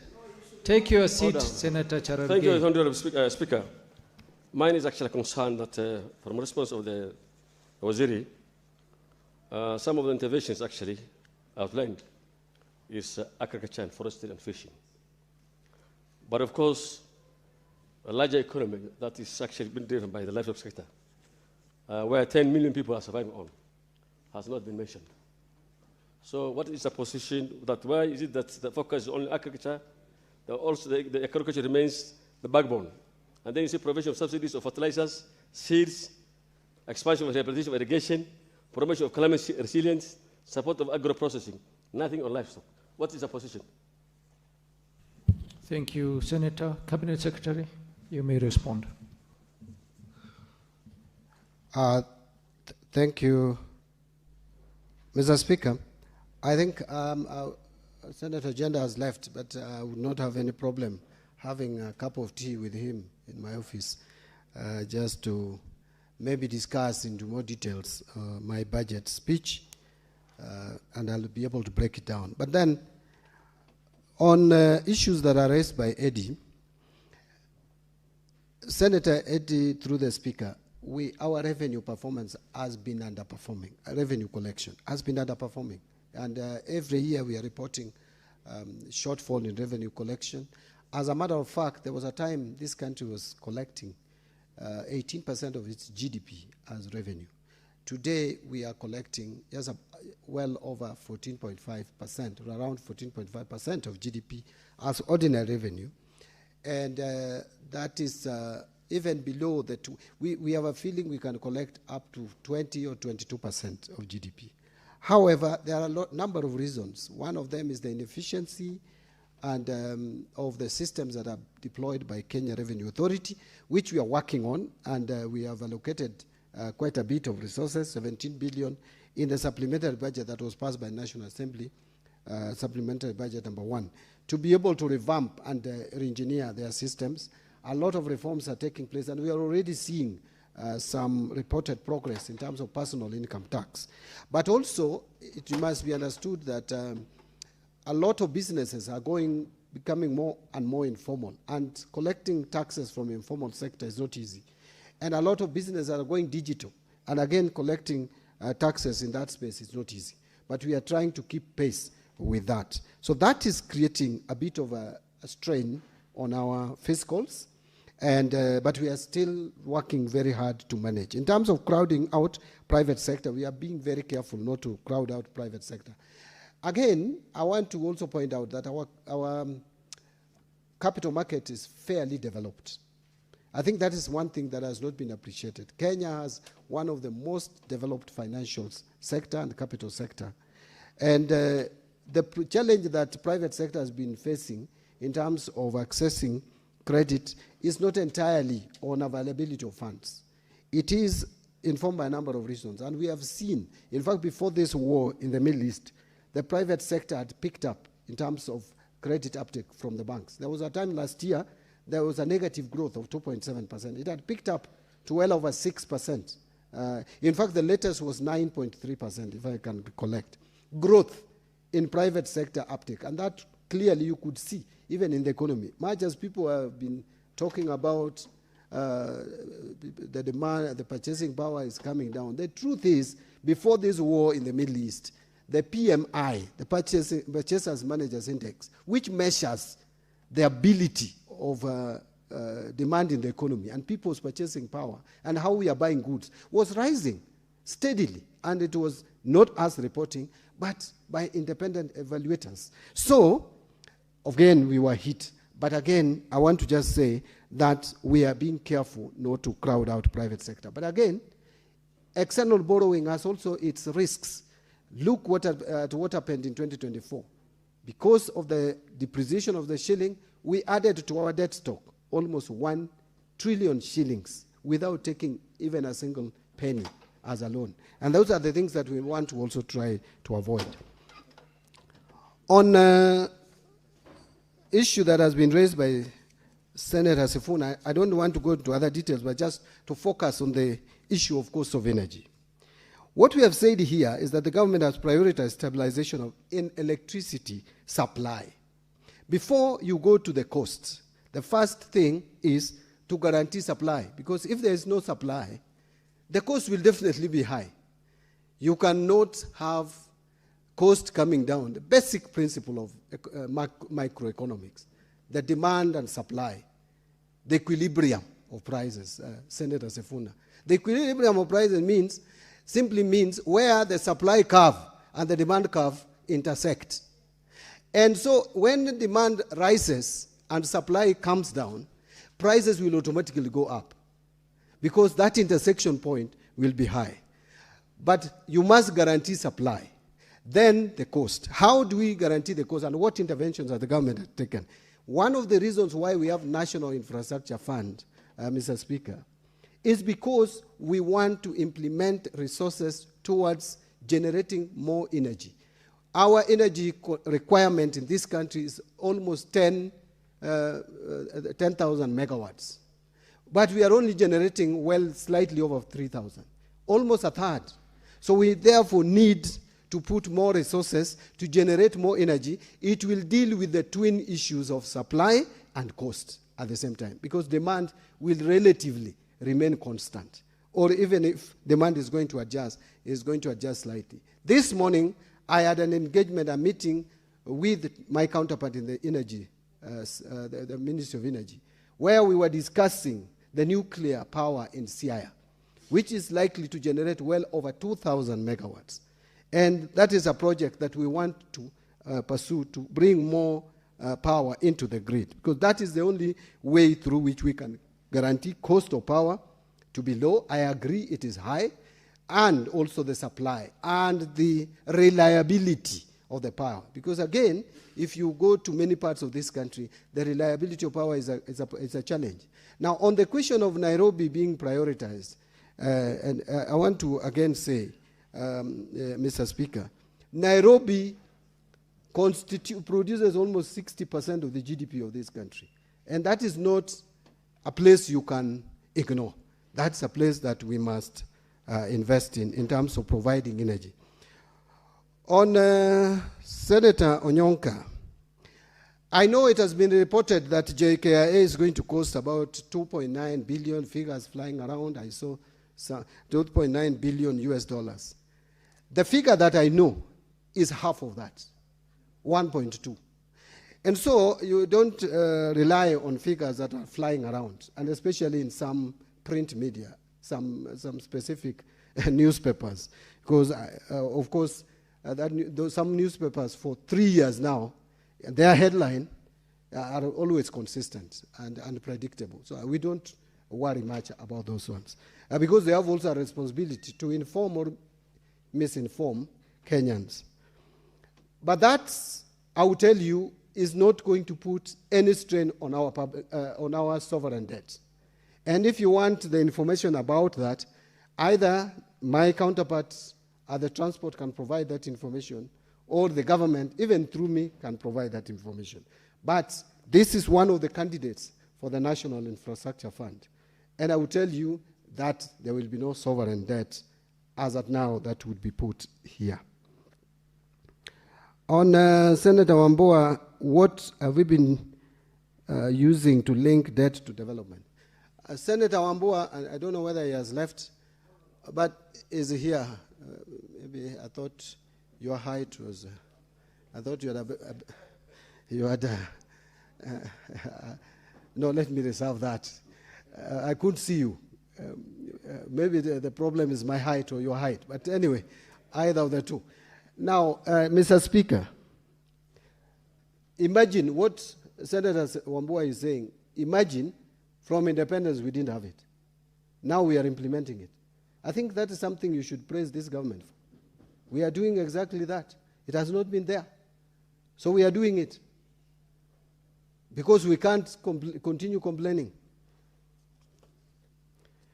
Senator Cherargei, I want to persuade ourselves from just comparing the absolute numbers of debts.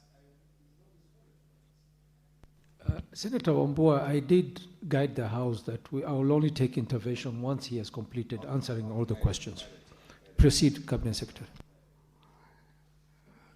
Yeah, so on Senator Cherargei, sorry, my brother, I wanted to persuade ourselves from comparing absolute numbers. Actually, the best way to measure debts is to look at the debt sustainability through what we call the present value of debt to GDP. That is what the capacity of debt, a country in paying, or sovereign in paying its debt.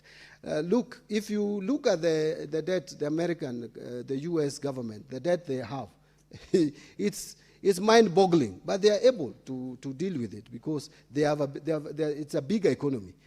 Our debt as a country, you can't compare to another neighboring country. I don't want to mention names. It may be a diplomatic issue. But the bottom line is this. When you talk of 1.8 billion, or trillion debt, when Kibaki left office, it should be understood that Kibaki left a low-income economy, where we were borrowing money under concessional terms. Kenya has graduated to a middle-income economy. You can no longer borrow under concessional terms like it used to happen during Kibaki government. Yes, President Uhuru left about 9 trillion in terms of debts.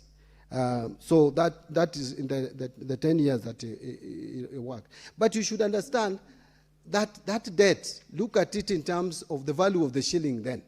If you were to subject the debt in terms of US dollars and you apply the exchange rate today, you may find that President Uhuru Kenyatta left debt which was not 9 trillion.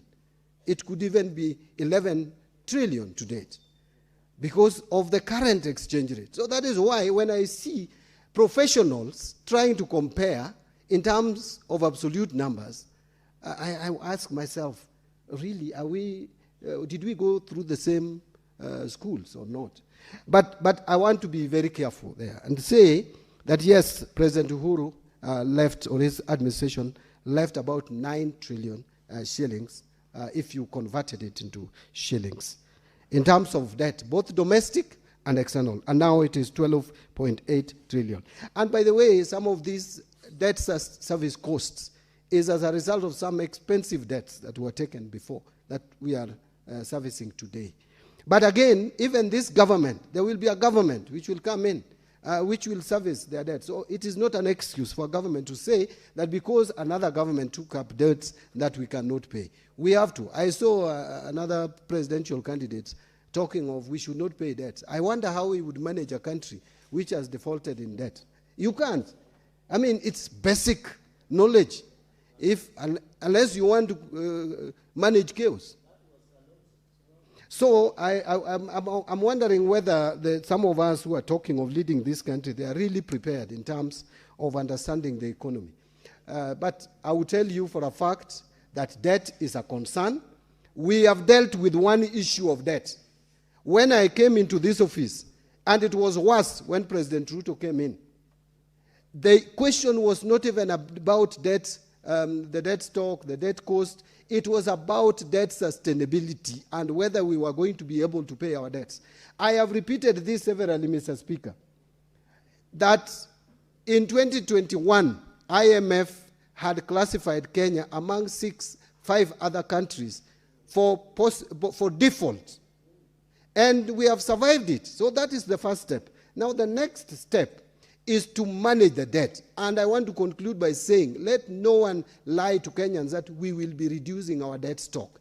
What we can reduce is debt to GDP ratio, which is now at 69, but it is 66 in present value terms. We should go to 55% in present value terms.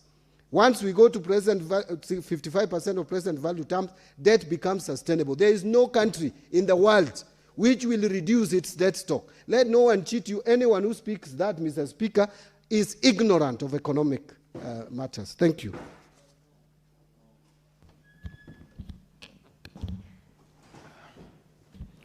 Honorable Senators,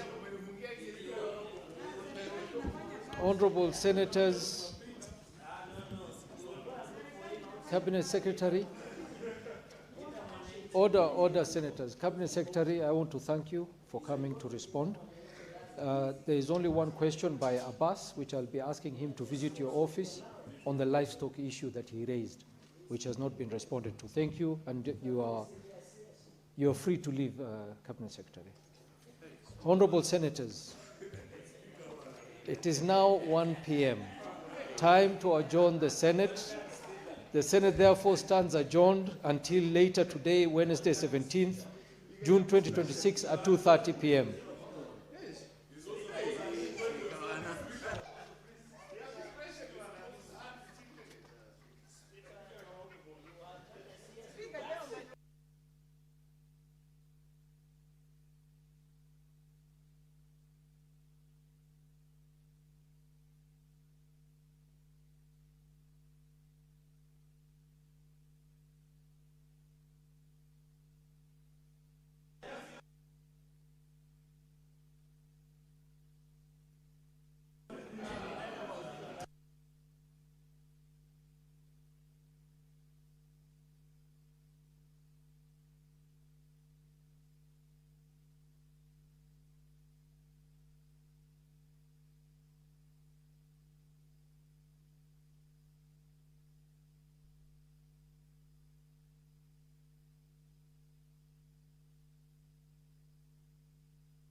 Mambo ni mengi. Mambo is mengi. Now, yesterday, Justices Frida Mugambi, Eric Ogola,